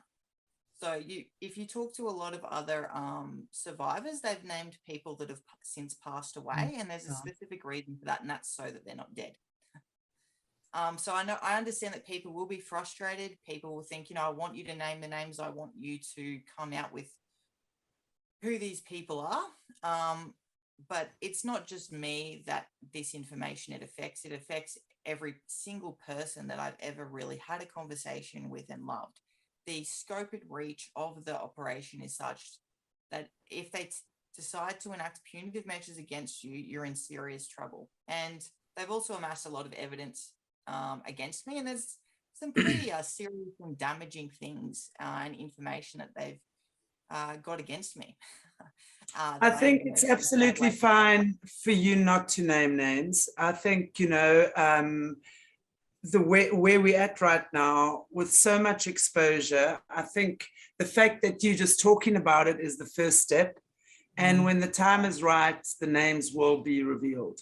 So I thank you anyway for sharing what you're doing. And I completely respect and appreciate the reasons you're doing it. So we appreciate whatever information you're sharing. And if you don't want to mention anyone, that's absolutely fine. It's not that I don't want to. I know. Yeah, I get it. Get it completely. And this Yeah. must be one of the, you're talking about absolutely, because they're sworn to secrecy in the brotherhood, aren't they? So the minute that you obviously break one of the secrecy codes, whatever they call it, which is revealing each other's secrets, right? Yep. Then the penalty is death. Yeah. Correct. And it's not that I'm necessarily against being killed for the information that I have. It's I'm more concerned about other people, to be honest. Sure. My life I can give or take it at this point. But yeah, so this party. I was taken to this party by my father. Now, this party was a high profile event, and it had at this point, it was attended. A lot of these people I met a number of times. So, like, somebody might say, well, how do you know who these people are? Well, they're very well-known, prominent figures, but also I got to know these people on a personal level, and you chat with them and you get to know them, you get to know their sexual taste, their personal interests. As I've spoken about before, I'm super extroverted, so I'll have a good chat and a chin wag with everybody. And certain people will reveal less about themselves to others, and they're more private, depending on how comfortable and protected that they feel. So we arrived at this party, and it was a black tie event. So the guests at the event, including my father, are expected to wear like a three-piece suit. And I was expected, well, me and the other children are expected to wear either a suit, either a white suit or just a stock standard three-piece black tie suit. And then the little girls would wear a white lace dress, kind of dresses that you would probably get to wear to like a religious kind of event, like a Christian kind of event, white lace dress, that kind of thing. And you have to spend good money on it. You don't just rock up in your old clothes. You won't even be allowed to be in. Like, there's certain protocols and expectations on everybody that attends these events, and you're expected to conduct yourself in certain ways. And this doesn't simply include the guests, it also includes the children. So we're not going to be bringing a bunch of unruly children to this event. That's not that type of event. And I can't display the certain behavior that I will display at this mid-tier trafficking operation that I spoke about last week. I can't act in a way that is aggressive and that is overt, because my father can't protect me. If I piss off 5 people in the cabal at this event, there's going to be a sanctioned murder that he can't do anything about. So I had to be very careful with my behavior, and I couldn't act in the way that I would normally act and like to act. I had less freedom, and I will freely admit to that. I had to be more passive and submissive than my nature normally allowed. So I was brought into the doors of this event. In the doors, there is kind of a butler, somebody who has a guest list. He checked our name off the guest list, and I was directed into the marble foyer where the other children were standing and sitting. And then my father entered to the left, and he went into a bar area. So all of the guests were mingling and having drinks and getting excited and talking about whatever riveting topics sexually sadistic psychopaths discuss before these events. And basically, as I was in this waiting area, there was just other children, and children arrived through the front doors. So either with their parents, like me, or they were brought in predominantly, and these are the expendables, via the Department of Child Safety in vans. So they're brought in a van, just like a normal looking school van bus. Do you know what I mean? Like you see like a school bus, it just looks like that. They're brought in, and they're brought in by, at this particular event, there's like a maitre d'. So a maitre d' at this event, she's wearing a very specific type of eye makeup, and this eye makeup is like this. So it covers the full eye. And basically what this means is it means that she's a handler of the children, and that's her assigned role. And her makeup says to people that that's what her role is. So a maitre d' / handler will be managing the children. And so the children have got a mother type figure. This mother type figure will give the children, as part of the ritual, to the guests. But also she's in charge of making sure that children are like kept in line. And that's not necessarily by punitive measures. It's by gaslighting. It's by some kindness. It's to keep them under control, as handlers are generally used in trafficking. And this was her role in that. She wasn't a nice person. She was a psychopath, obviously. And yeah. So all the children were brought in, and when everybody had finally arrived, we were all ready to go. The maitre d' went in and checked all of our faces, our makeup, our hair, made sure that we were very presentable and looking very good. And there was 2 security as well that were present. They were just hanging back. They weren't doing anything. They're generally there just to make sure that everything runs smoothly, and they only handle somebody if they need to. Okay, so we're all taken from the foyer into the doors where my father had already been, that he'd already gone through. And at that point, I didn't know what was in that room, but then I soon found out that it was like a lounge type area with a bar where everybody's drinking and being served canapes, etc. Upon entering this room, we were lined up, and then so a person came. I don't know, I apologize, I don't know their role, and I don't have a name for what their role is, but they're an important person within the organization, and as part of a ritual of selecting a child to be initially sacrificed. So this person came over and they're looking at all of our faces, and they're kind of like making a big show about choosing a child at random. Now, knowing what I know about organized child trafficking now, it's highly unlikely that this was just like a random selection. In all likelihood, they'd already chosen the child that they were going to sacrifice, but they're just trying to scare the absolute shit out of everyone. Yeah, so we're worried. So a little girl was selected, about 6 or 7, blonde hair, blue-eyed, and Ash, can I ask, how many children would you say were at the event? Like, just about so we 21. can. Right. Yep. So not that many by these standards. I mean, you got other parties, there's a lot more. Yeah. But yeah, this was a small kind of event. No worries. Yep. So that once that child was selected, they had a collar put around their neck. They had the slave chain. Now, what's generally used is we're all slaves. We're viewed as slaves. We're viewed as objects. We're there for pleasure. We're not guests. The guests are the masters.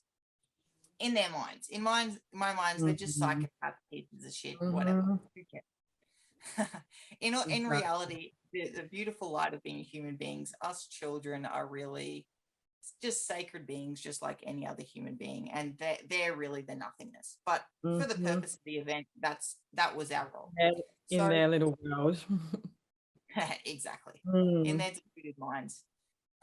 Yes. So she was taken out by this person and was put in the center of the room. And the person that was at the highest order of the hierarchy got to do the killing in this instance. This was the first kill, and it was a ritual kill. And she was forced to kneel, and then she was subjected to she was tortured, she was slashed, and her throat was slit, and she was killed. And all of us children are expected to just... Are these kids drugged before they come to these events? Are they drugged before this happens? I honestly don't know. I can't say. But I hope to God they are. Yeah. I really hope to God they are. Because at least if they're drugged, they're not compos mentis about what the hell is going on. I mean, this is just... Wow. Carry on, sorry. Yeah, it's all good. So like depending on, and also depending on a level of a person's drugging, they have to still be able to be walking around and be subjected to rapes to be conscious. So there's only, so much level of drugging, that a child can be put under. Do you know what I mean? Yeah. So even if they are drugged, they're still aware of what's going on. But again, I can't say, I don't know. After this occurred, the cleanup happened, and that was all sorted. And then we were taken in a line. We were filed around the Do room. the other kids observe this ritual killing too? So all the Yeah. other little kids are there Everywhere. observing this. Correct. So this is the entree. This is for get their sexual excitement up, and it's to scare the shit out of us. And that's part of it as well, because they get aroused by seeing fear on our faces. So sexually sadistic psychopaths are sexually aroused by fear.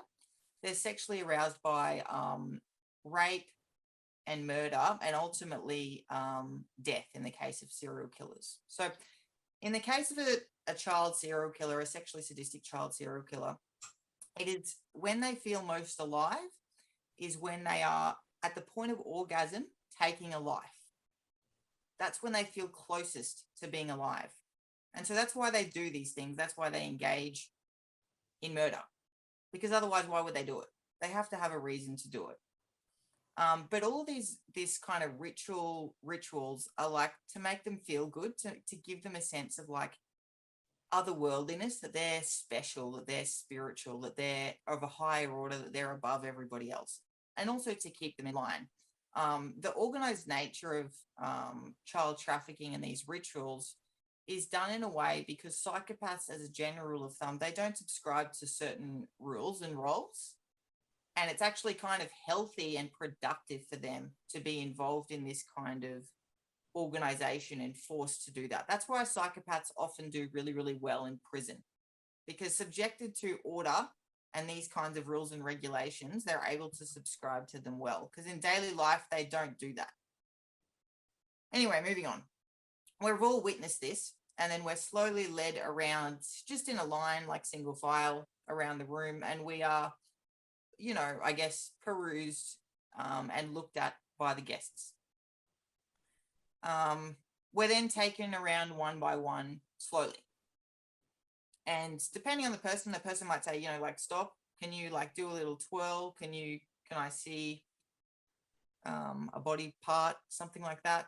And you'll show them, you'll do whatever they want them to do, and then you'll go back. And basically they have their pick of, you know, who they want. But depending on a person's role within the hierarchy, people that are of the highest up in the order, they get first pick.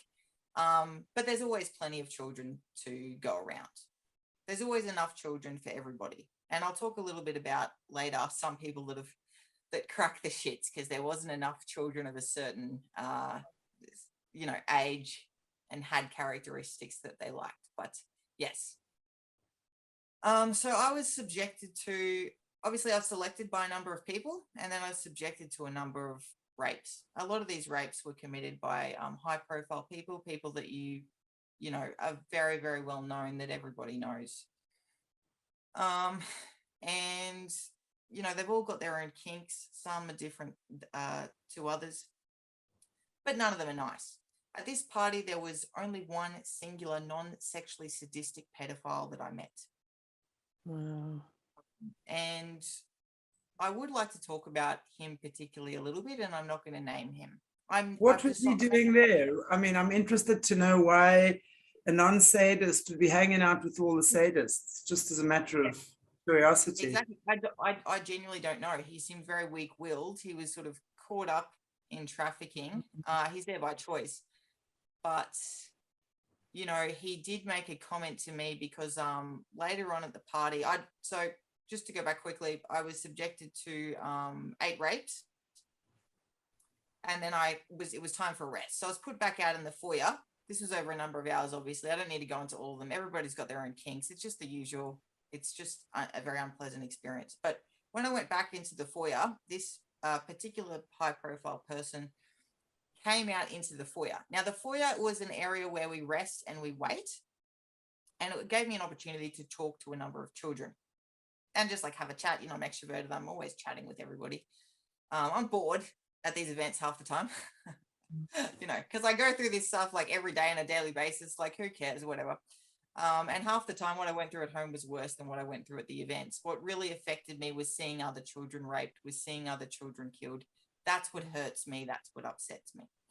Anyway, we're out in the foyer, and as a general rule of thumb, the guests don't go out there because it's like, they're not even at the party. They're just there for our entertainment. They're not welcome to spend any more time than possible with us because we are so revered and so amazing. That's just their view. Obviously, that's not how I view them. So a man came out and he proceeded to just start having a chat with all of us. And he knelt down and had a chat with me. And he asked how my day was going and, you know, how I was feeling and what I was up to and would I be comfortable engaging in these certain sexual acts. Now, to be clear, I took this as a sign of respect. This kind of respect was not showed to me by anybody else at the entire party, the entire time. You don't get asked, will you do this act? It's just done to you. There's no consent. There's no choice. There's never a consent with a child, but it's still a consent. There's still a conversation that's happening. He's still like humanizing me. Now, the purpose for this was because he's not a sexual sadist. So he said to me, would you be comfortable engaging in oral sex? And at this point, how many times have I done that? I've been doing this since a young child. I said, yeah, of course. No worries, mate. It's all good. As he took me up and led me away, he selected me based on my personality. And I was chatty, I was friendly, I was like fairly nice and polite, as I generally am. And he made a comment and he said, I said to him, like, why are you out here? Because I just found it really strange that he was like coming out into the foyer when he really shouldn't have been doing that. And he said, I don't want to see what's going on in there at the moment. I don't like it. That's all he said.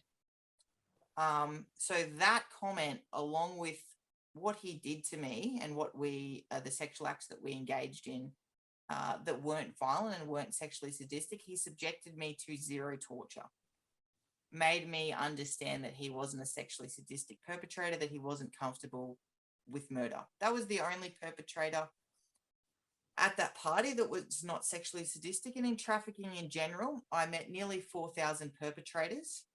Less than 100 of those perpetrators were not sexually sadistic. So people that are involved in the cabal are all sexually sadistic perpetrators, as a general rule of thumb.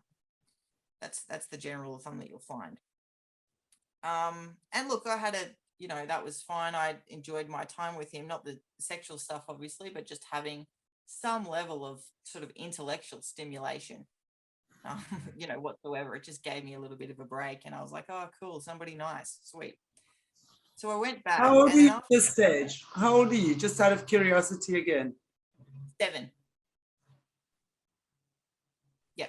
So 7 years old, and you are that wise, you are that understand. I mean, it's just insane that, 7 years old, it's just, sorry, I don't mean to interrupt you, but I am, we are hearing stuff, you sharing stuff with me, and Gabbi, I don't know if you've heard this level of detail before, but what you're explaining makes it so real, when you exactly the connections you're having had with the other children, what you experienced, what you saw, beforehand it's just children. Now we actually, and also now, someone else coming in. And at the age of 7, my gosh, Ash, that you had to go through this at the age of 7, that you've experienced all of this, and that giving a man a blowjob is just the order of the day for you, is just insane at the age of 7. Wow. Yep. Mind boggling. But thank you. Carry on. I just wanted to say that. Thank you so much. I really appreciate it. Yeah, it is very shocking. It is very graphic. And I think, look, it's very hard to hear because, like, for people, just experiencing one rape as a child is just unfathomable. And for us as human beings and non-pedophiles, it's just like, this is awful and it's horrific. But when you go through it every single day, and you've been going through it since you're 2 years of age, as you say, it's not really a bother anymore. That's actually seen as like something easy to do compared to being tortured. But that's for me. I'm not going to speak on behalf of every survivor. That's just me personally. So I went back into the foyer at this point because I've been taken from the foyer and taken back to the foyer by this one particular perpetrator. Again, that's not something that generally happens. You're going to be like handled and taken back by one of, like, a non-guest, somebody that has a specific role. You're taken to, you know, a certain perpetrator, raped, and then you're moved by that person to the next perpetrator, or you're moved to a room. Another particular rape that occurred at that party that was particularly bad, that particularly pissed me off, was I was taken to a room selected by a man who I have never been able to identify because he wore a mask the entire time. That pissed me off. It's just like, I take that as a sign of disrespect. You can't even take off your own mask for me. But in his defense, it was a good decision because I never forget a face. I'm really good at identifying people, and that was part of my survival. I always tried to memorize the faces of every perpetrator and every child. It was just something that I did. Because I never knew when I was going to see those children again, and I never, you know, I always wanted to identify those perpetrators at some point. It was just like a matter of like ethics and morals for me. So anyway, I was taken into this room, and there was 3 men in there, and there was a fireplace, and it was like a study. And I was unfortunately raped and subjected to burning on the genitals, and that's particularly painful because when you're burnt, the burn just goes on. Like it's not like, you know, even if the burn is over, it's like you burn yourself with a hot iron, the pain continues. And like I was held down by 2 of the perpetrators while the guy in the mask did that to me. That just pissed me off. I'm like, would you just take off your mask and be a man about the fact that you're raping a child? But anyway, he chose not to do that, and that's fine. And the other men then raped me as well. And that was very unpleasant, but I will never know who that man is, who that perpetrator is. And that's something that like bothers me a little bit, because Did he speak to you? Did you hear his voice? Yeah, I heard his voice. Sure. So you know, he was he Australian, or what accent? I mean, oh yeah. Like at this particular party, like everybody had an Australian accent apart from 2 people, and I know these people, and they are also Australian. They're all Aussies. They're all high profile Aussies. So even if they're not like, and they're all predominantly white at this party as well. You know, I've met a lot of perpetrators from a lot of different races, obviously, over the years. But this particular party with the whole white supremacy theme, that was a theme that was going on. And look, there are very few people very high up in the cabal that aren't white, but I have met one Indigenous man, and a number of other people from different nations, but that's not a very common thing because First Nations people are not respected and they're not valued within the cabal. And that's why I believe First Nations people do not have equality in this country. They are a threat to the cabal. They are a threat to colonialism. They hold secrets about, you know, about the universe, and they are intentionally oppressed. They are intentionally put in our prison system. They are intentionally not put in power because they would probably destroy our systems. They're not going to have the family, you know, the family courts. They're not going to have any of these institutions if they're in power, are they? Yeah. So, you know. Right. Yep. Did you say that you met an Indigenous person who's in the cabal from Australia? Yes. You kidding me? One. That's it. My entire time. So bear in mind, I've met nearly 4,000 perpetrators. And there was one. Okay. So I really don't want to be like, you know, there's always going to be a horrible person in every race. Sure. It doesn't care. And even in regards to women, there's women involved in the cabal, but it's an inherently misogynistic operation, which women are never seen as good as a man. No matter how high they get, they're never going to be as high as a male in the cabal, in the operation. And yet they're still a part of it because of all of the things all of their privilege that is afforded to them. You know, they have access to, people might think to themselves, why? I don't believe that there is a highly organized network going on where people protect themselves. Not only does the cabal amass all of the information about the perpetrators and, you know, figure out their weaknesses, they've also got a lot of information on them that can be used against them if they ever decide to talk about it, that keeps them in line.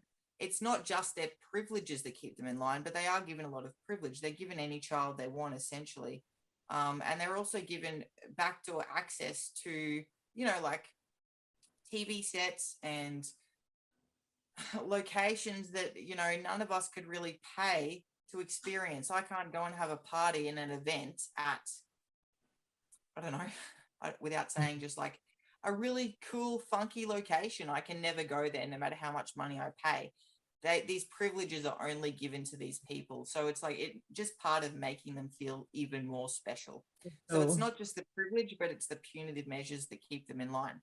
So anyway, after that, I was in like a lot of pain, burning as a general thumb. I'm excellent dealing with pain, but fire is just one of those things that really gets to me. So I was put back in the foyer. And I was getting pretty tired at this point because like a burn is just very exhausting because the pain continues. And there was a young boy that started to get really rowdy. And he started getting up, and it was clear to me, I obviously didn't have a huge, I was only 7, so I didn't know a lot. I wasn't fully educated about disability at this point. But knowing what I know now, it was very clear that he had probably ADHD or ADD of some kind, and he couldn't actually really sit still. So it was causing some problems, and he'd like had enough, and he was ready to go. And he was being rowdy. This kind of behavior, you can't do that at this kind of event.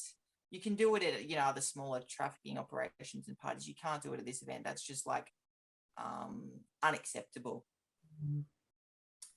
And he was picked up by security and taken into a separate room, and we heard screaming. And then he was brought back, and both of his cheeks had giant burn marks on them. And he was just sat back down, and he was whimpering in pain, and he was submissive for the rest of the time. And that's how they deal with that. They deal with it via punitive measures. Later on, I was resting still. And anyway, yeah, another high profile person came into the foyer. So at this point, this is like kind of shocking to me because, like, as I said, people don't just like come into the foyer into our area. But this was a very different scenario than the previous person, and he was in a rage, and he was grabbing our faces. He would go through every person, including mine. So he was grabbing our faces and looking into our eyes. And at first I was like, this is really weird. Like, I didn't know what the hell was going on. I thought it was some weird and bizarre kink that I'd never heard of in all my time. But what I started realizing was that he was looking for a look of innocence of a certain age. And he was really angry and really pissed off that there wasn't enough children of his certain age that he liked. And I was far too old for him. So he only was interested in children that were under preschool age. And he was in a rage and cracking the shits about the fact that there wasn't enough options for him. This is somebody that's still a very high profile person that everybody in Australia would literally know. I sort of determined him to be fairly weak-willed. He's somebody that, should I start naming names, he would probably be one of the lower down people that would be, even though he's very prominent, he'd be thrown under the bus. And that's because of his nature. That kind of tantrum throwing is an indication that somebody is, unable to control themselves in certain ways. But he found a child that he enjoyed, and then he took them into a room and did his thing with them. I had a very low impression of this person after that, because I still have my ethical standards. And I judge everybody, and I'm like, come on, mate, you can't even be a grown up about the fact that there's not enough children for you. It's just like pathetic. Do you know what I mean? It's like Satanist having a tantrum, isn't it? Yeah. It's like you're at this party, you're given like a plethora of options, and you're still cracking the shits like a little baby. But anyway, as I was sitting on the ground, I got the opportunity to chat to a number of kids just quietly. I'm not very good at being quiet. as a general rule of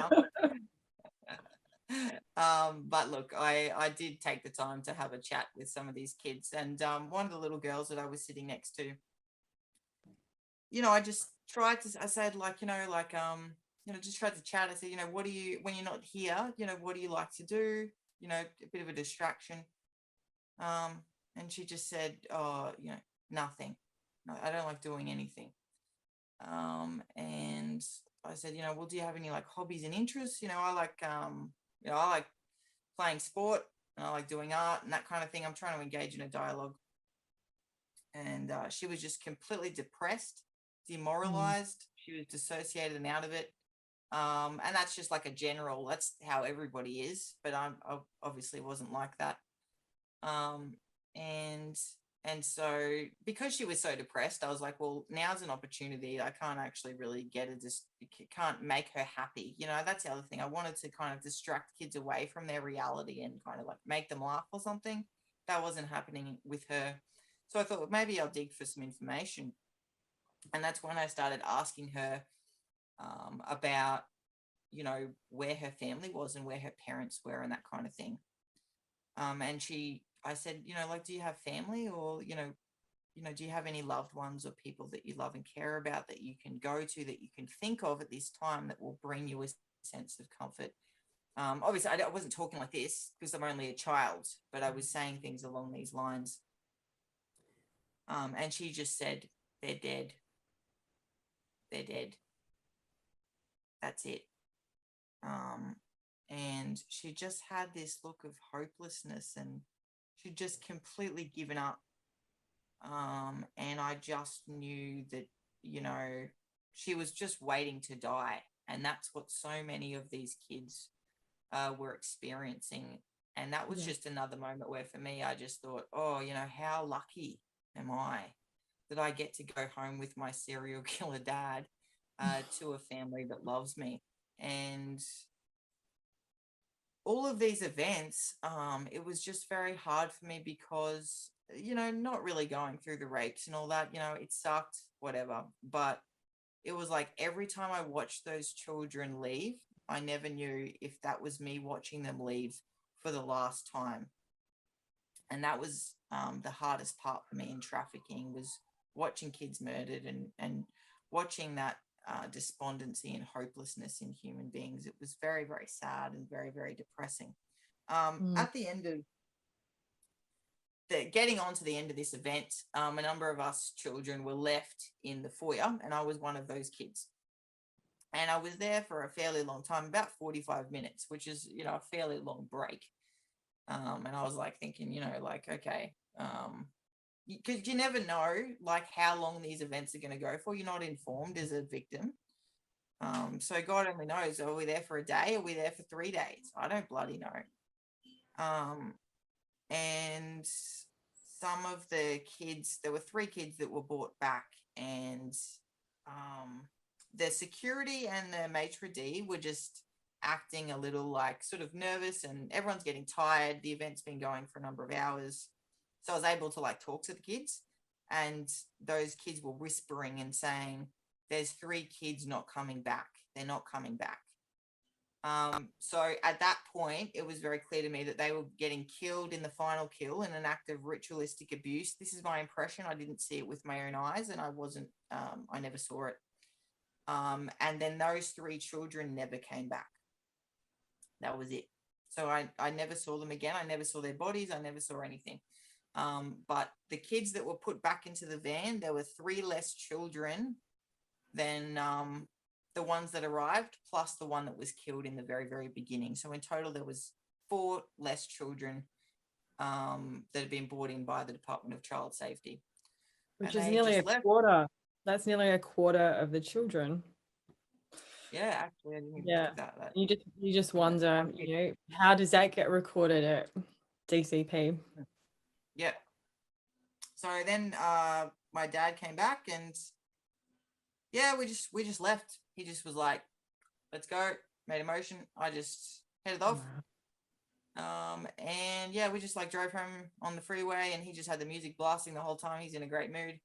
But who knows how long that was going to last, because like at the end of the day, it's like us as human beings, the older that we grow, look, I'm being generalistic, but for me personally anyway, the older that I get and the longer that I get to experience in life, life is such a beautiful gift. And as the saying goes, we soften with age.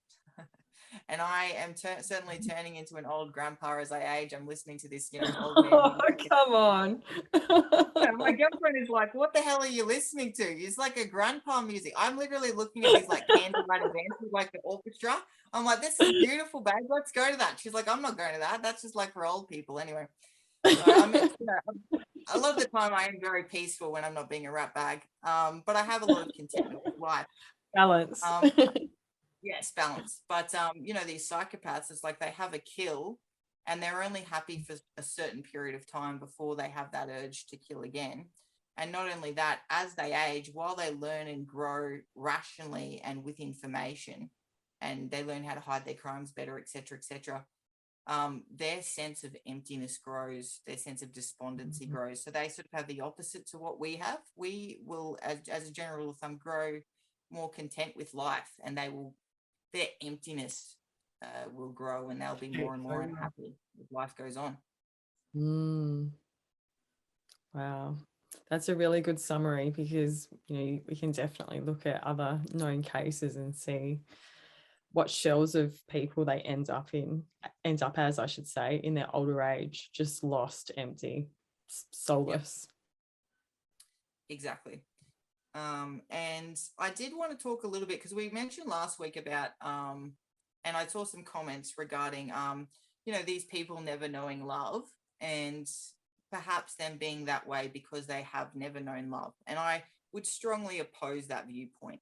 I fundamentally believe that sexually sadistic psychopaths that rape, torture, and kill children are biologically born that way in the vast majority of cases. And while we do know that psychopaths often have parents that have schizophrenia, or they experience sexual abuse at a young age, that sexual abuse, I do not believe, is enough for a causation for a sexually sadistic nature.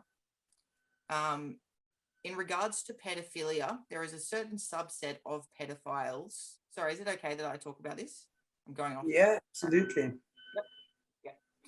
There is a certain subset of pedophiles. It's predominantly males that are raped around the age of puberty, between 12 and 14, that look back on their own abuse and don't view that abuse as necessarily abuse, because there's some confusion there regarding the age at which it occurred, and they view that relationship as consensual. I'm being generalistic. And these perpetrators will go on to commit a very similar kind of abuse, often not sexually sadistic, but sometimes a little bit sadistic in nature. And I've spoken with a number of these perpetrators. I've studied them as well. I have an interest in psychopathy and in pedophilia, because I'm really passionate about preventing rape and people having a wonderful quality of life. And it goes back to me having hope for people and believing that they can change. And this is a certain subset of perpetrators that I believe are capable of changing. And are only that way because of the abuse that they sustained. And once they can reflect on their trauma and understand their trauma, they can go on to have successful lives in which they don't rape children. Sexually sadistic perpetrators, as a general rule of thumb, I don't see them, they make an active choice to kill children. And that's a kind of depravity that the average person doesn't really have within them. No matter what abuse I've gone through, I'm not going to ever have the urge to do that. Yeah. And my wouldn't that be, if I think about someone who would commit that act, but also just the spiritual element that goes along with it, because when you've gotten to that stage, you really are demonically possessed. Yeah. So to me, that is like such a, spiritually, you are so far gone. There's no light at all inside of you anymore. Something is driving you, because you wouldn't be living in your body if your spirit or some spirit wasn't alive within you. So the way I see that is that is someone that has been taken over by something somewhere along the line, or they've literally You know, when you're looking at these high profile pedos, you know, up there, these guys have really gone through so many rituals and have had so many demonic entities working through them and stuff. Would you not say that that could be a spiritual thing when they do go that far? It's like the other ones, they can still come in and out type thing. There's still that choice. They've still got a choice left. Like these guys, they have no choice anymore. What's your take on it? I believe that everybody has a choice. I believe that people can make an active choice to change. I don't believe, say, for example, a perpetrator like my father, he makes an active choice to kill. He could choose not to kill, but could he choose to become that with which makes us human? A person that's capable of love, no, he couldn't choose that. And I believe that every sexually sadistic psychopath would choose to be like us if they had the choice. They're wildly jealous of us. They hate us because we can get so much gratification and so much enjoyment and peace and happiness and love and connection from life and other people that they can never have. And that's why part of the reason why they're so angry and jealous and full of rage and hatred is because they ultimately have that disconnect from life that they so desperately want and need, but they don't know how to get. And that's why they commit these kind of crimes. It's what drives them. And unfortunately, they can get fulfillment and value from other things in life, but whether or not they are capable of truly feeling like us, many of them, I don't believe. I think if they've sold their soul, they can't. While Like they've while they've had that contract with the dark force, they can't feel the stuff we're talking about because they've sold that for money or power or fame or fortune, whatever, because that's usually why they would be selling. So it's almost like that part of them is being held hostage. So they chose money and power instead of spiritual connection, which gives you the peace, the joy, the love, right? So they've disconnected. It's like zap. They've completely disconnected their spirituality, and therefore now some other entity is controlling this body. Looks like, let's say in your case, your dad, whatever, but it's a hollow shell of who he is that is now possessed by another entity that is really not your father spiritually. That's what I'm saying. Yeah, so I do understand what you're saying. Just unfortunately, we just have two very different opinions. No, I love that you disagree. Please do. That's just my take on it. I'd love to hear your take on it. I'm completely and totally open to that. I just come from like a psychology kind of a rational background. I'm not like, I've spoken with Gabs, I'm not super spiritual or that. Like, I mean, I guess on my part, that's an issue that something that I need to develop and work on.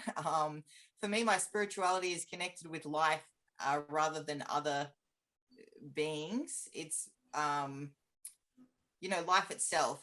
When I was a child and I really experienced no love from humans, I would go into nature and I would really focus on, trees and nature and draw energy from the earth and that kind of thing. And so that's what I define as my spirituality. I'm not disagreeing. I'm open to that.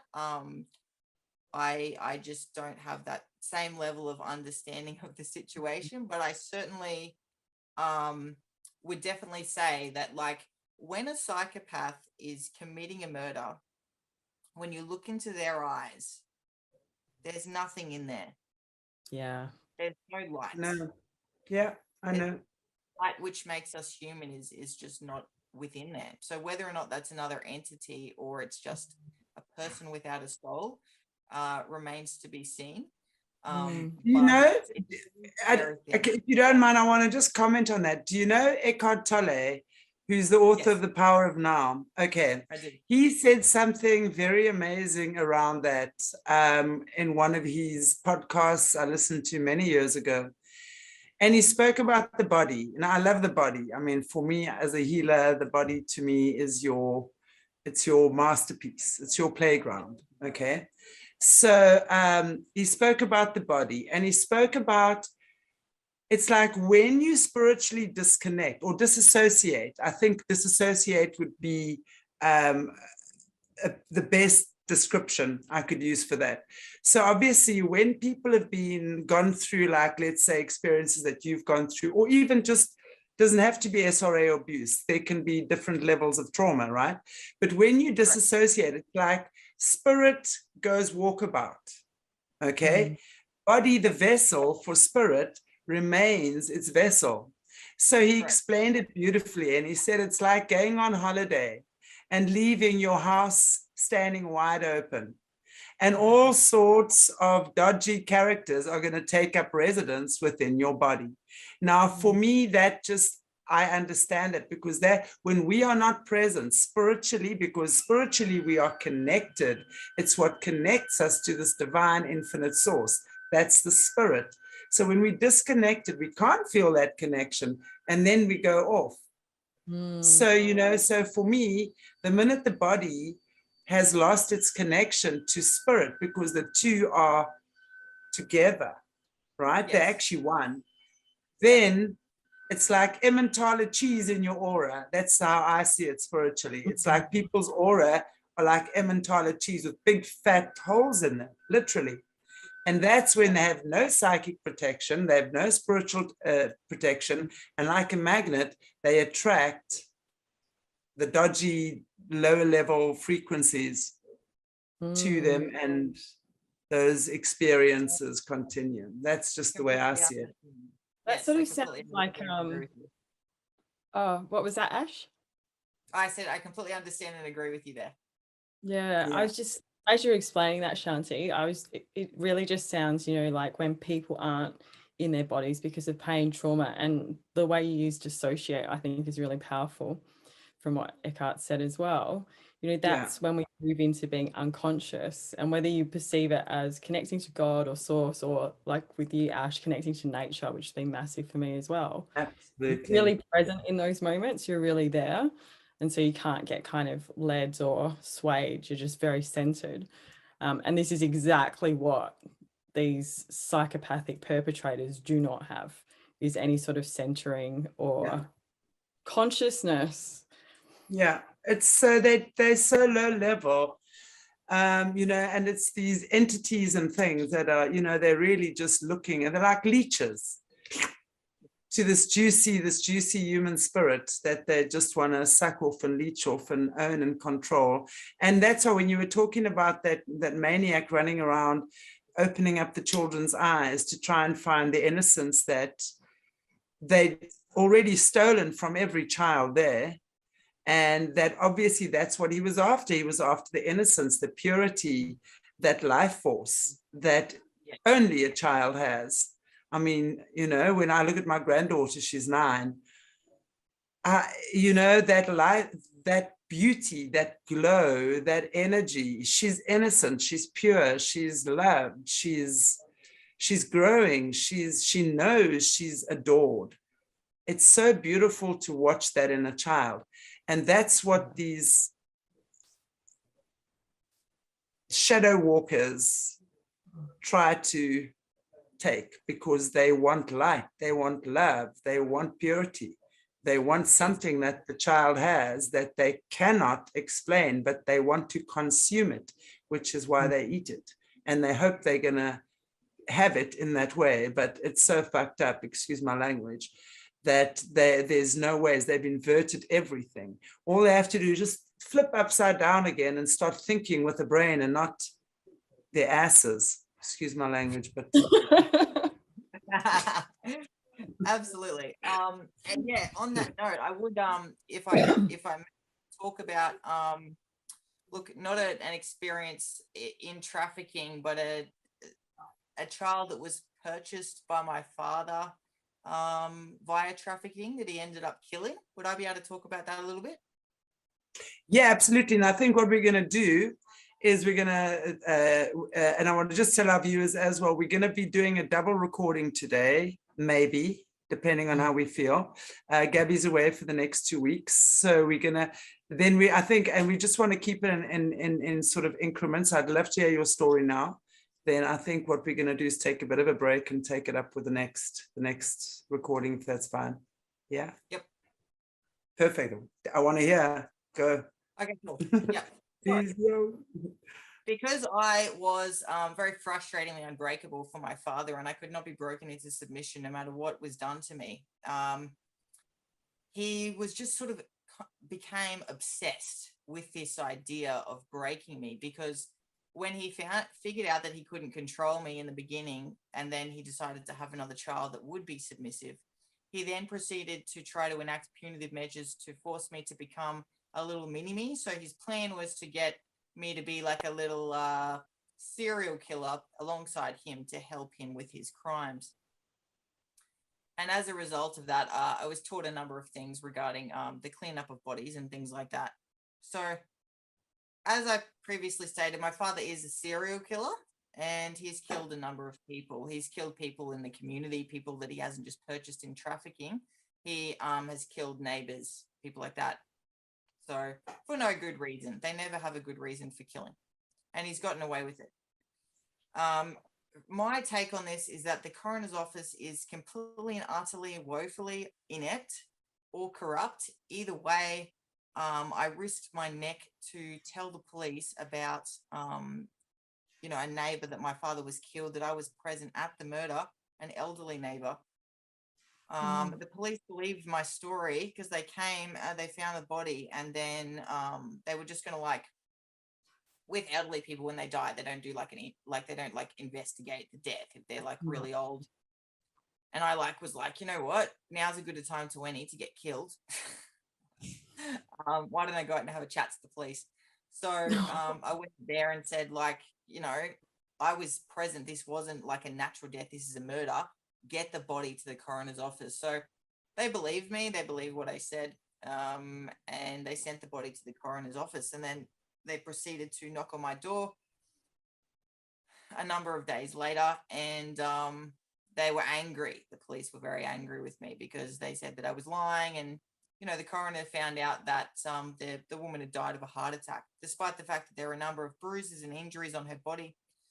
And I'd personally witnessed my father beat and rape her before killing her. She died of a heart attack, and that's why my father's killed a number of people in this way, by poisoning them. And you ingest the poison, and then it overwhelms the body and gives you a heart attack. And it was at that point that I realized, that was probably the last time I was going to go to the police and the coroner's office, and advise them to go to the coroner's office and investigate any murder that my father had committed, because they couldn't even, I'd handed it to them on a platter, and there was as much evidence as there possibly could have been, because it was clear that she was covered in injuries, and they still couldn't do their job. That wasn't the murder that I want to talk about. That was just one thing, and that really spoke out to me. I thought, I risked my life for this, and you Please ignore it. Wow. Yeah, but I went and told the family, and they weren't impressed, as you can imagine. But I just did my best. Anyway, so yeah, my father's a serial killer. So he had this idea, because he couldn't break me, he was just obsessed with breaking me, breaking my spirit, and getting me under his control. Because imagine you've got this person that is getting away with killing people, who's involved in trafficking, and yet they've got a child who's an absolute effing nightmare, who's putting them through hell every day of their lives. And I really, really was. And I was sort of the bane of his existence. And so he really wanted to break me. He was on the internet trying to figure out techniques, tactics, all these things. How can he break my spirit? Anyway, he came up with an excellent idea. It was a great idea, this one. And what he was going to do was he was going to kill a child on my birthday. He was obsessed with my birthday, ruining my birthday. This is why I always carry on my birthday. I always have wild parties and have fun and just make a big thing out of it, because it's just stuff you. I'm going to celebrate the day that I was born. Even down to my name, the name that I was named, Ash, is because my father loves killing people by burning them to death. So that's just it's his whole identity. Anyway, whatever. I enjoy my name. I'm not changing it. too bad. It's rhymable. It's fantastic. I love it. So he, yeah, so he decided to do that, and he had someone that was working for him, just like a lowball criminal. And he took me out. We went out to like I don't know if it's state forest, but it was like I know the location, everything, which I won't discuss, but it was basically forest on an early morning on my birthday, and he subjected me to a number of things that he normally did, but this was just particularly horrible. He was like, he would let me go and try to hunt me and find me and then rape me. He raped me at least upwards of 25 times on this one night and subsequent day of my birthday. Anyway, one of the things that he did, he had a little bird. He had a fire set up. So we got a fire going at one point, and I was like, he was hyping the situation up, and I thought, this is like, I really thought he was going to kill me. I thought, like, I'd really not been worried that he was going to really kill me, but this was the time that I thought, this is finally the time that he's going to kill me. And to be clear, my father told me on a number of occasions that the only reason that he didn't kill me was because he believed that he couldn't get away with it. That's it. He did not view me as his child. He did not give two shits. I could be a child that he's never met. He has no feelings of affinity towards me whatsoever. And as sad and horrible as that is, that's just the reality of the situation. So he tied up a little bird and tied me to a tree stump. I was just bound by this stump. I was in a very, very painful position. I had a lot of back problems as a child because I was just bound so often. My back was bent. I had developed kyphosis, which I saw a physio for 2 years about because my back was just constantly bent because I was just tied up for 5 to 7 hours a night. But anyway, so this was something that like I could endure, but it was very painful. And he had my eyes taped open and forced me so I couldn't close them. And I watched as this bird was bound and tied up and then put in a fire and burnt to death. And he said, "You're next." And I thought, this is, and I believed him. Like, I could normally tell when he was lying, but this was a real scary experience. And I thought, this is it. But then his, I guess, henchman, if you call him that, brought out another little girl, a girl that I'd never met, that I'd never known. And it was my impression, he never said this, but it was my impression that he purchased her through trafficking. So I'd already been heavily involved in trafficking at this point. But I'll never know, to be clear. And she was bought out, and my father said, "This is your fault, and by the end of this, you're going to be mine." And again, this is what really upsets me, as I spoke about in my previous interview, when I was really young and that little boy was killed because of me. That's what really upsets me more than anything else. And he knows that. Anyway, over a period of 3 hours, roughly, he was just subjected her to a number of horrific, which I won't detail, tortures, rapes, and then he got the fire going. The fire was, billowing and really, really big. And she was tied up, and he raped her, and then he pushed her into the fire at the point of I guess ejaculation, and was standing over her like on a raised stump. She fell into the fire, and as she's burning to death, he's ejaculating over her dying body. And my eyes were pried open. I couldn't not watch. It was a horrific experience. And in that moment, I learned a lot about sexually sadistic psychopaths, because like previously, I'd like close my eyes or something when someone's getting killed. I just don't like that moment of watching the light leave someone's eyes. It's very distressing. But I was forced to watch. And he just had this look of total elation, of ultimate power. And he was filled with as close to light within his eyes as I'd ever seen. It was as close to feeling alive as I'd ever seen him feel. And it was not just because he was committing a murder. It was because I was watching and he saw the look on my face and that he was breaking my spirit. And that was a part of that. Anyway, then I was still like awake and aware at this point. And then he forced me to, I was very despondent after this. I was very traumatized and very quiet, which again is very unlike me.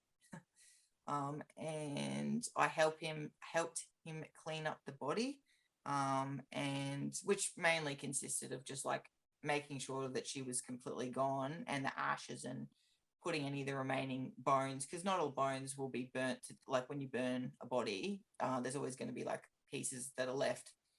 And we cleaned up the area and then put her into a river.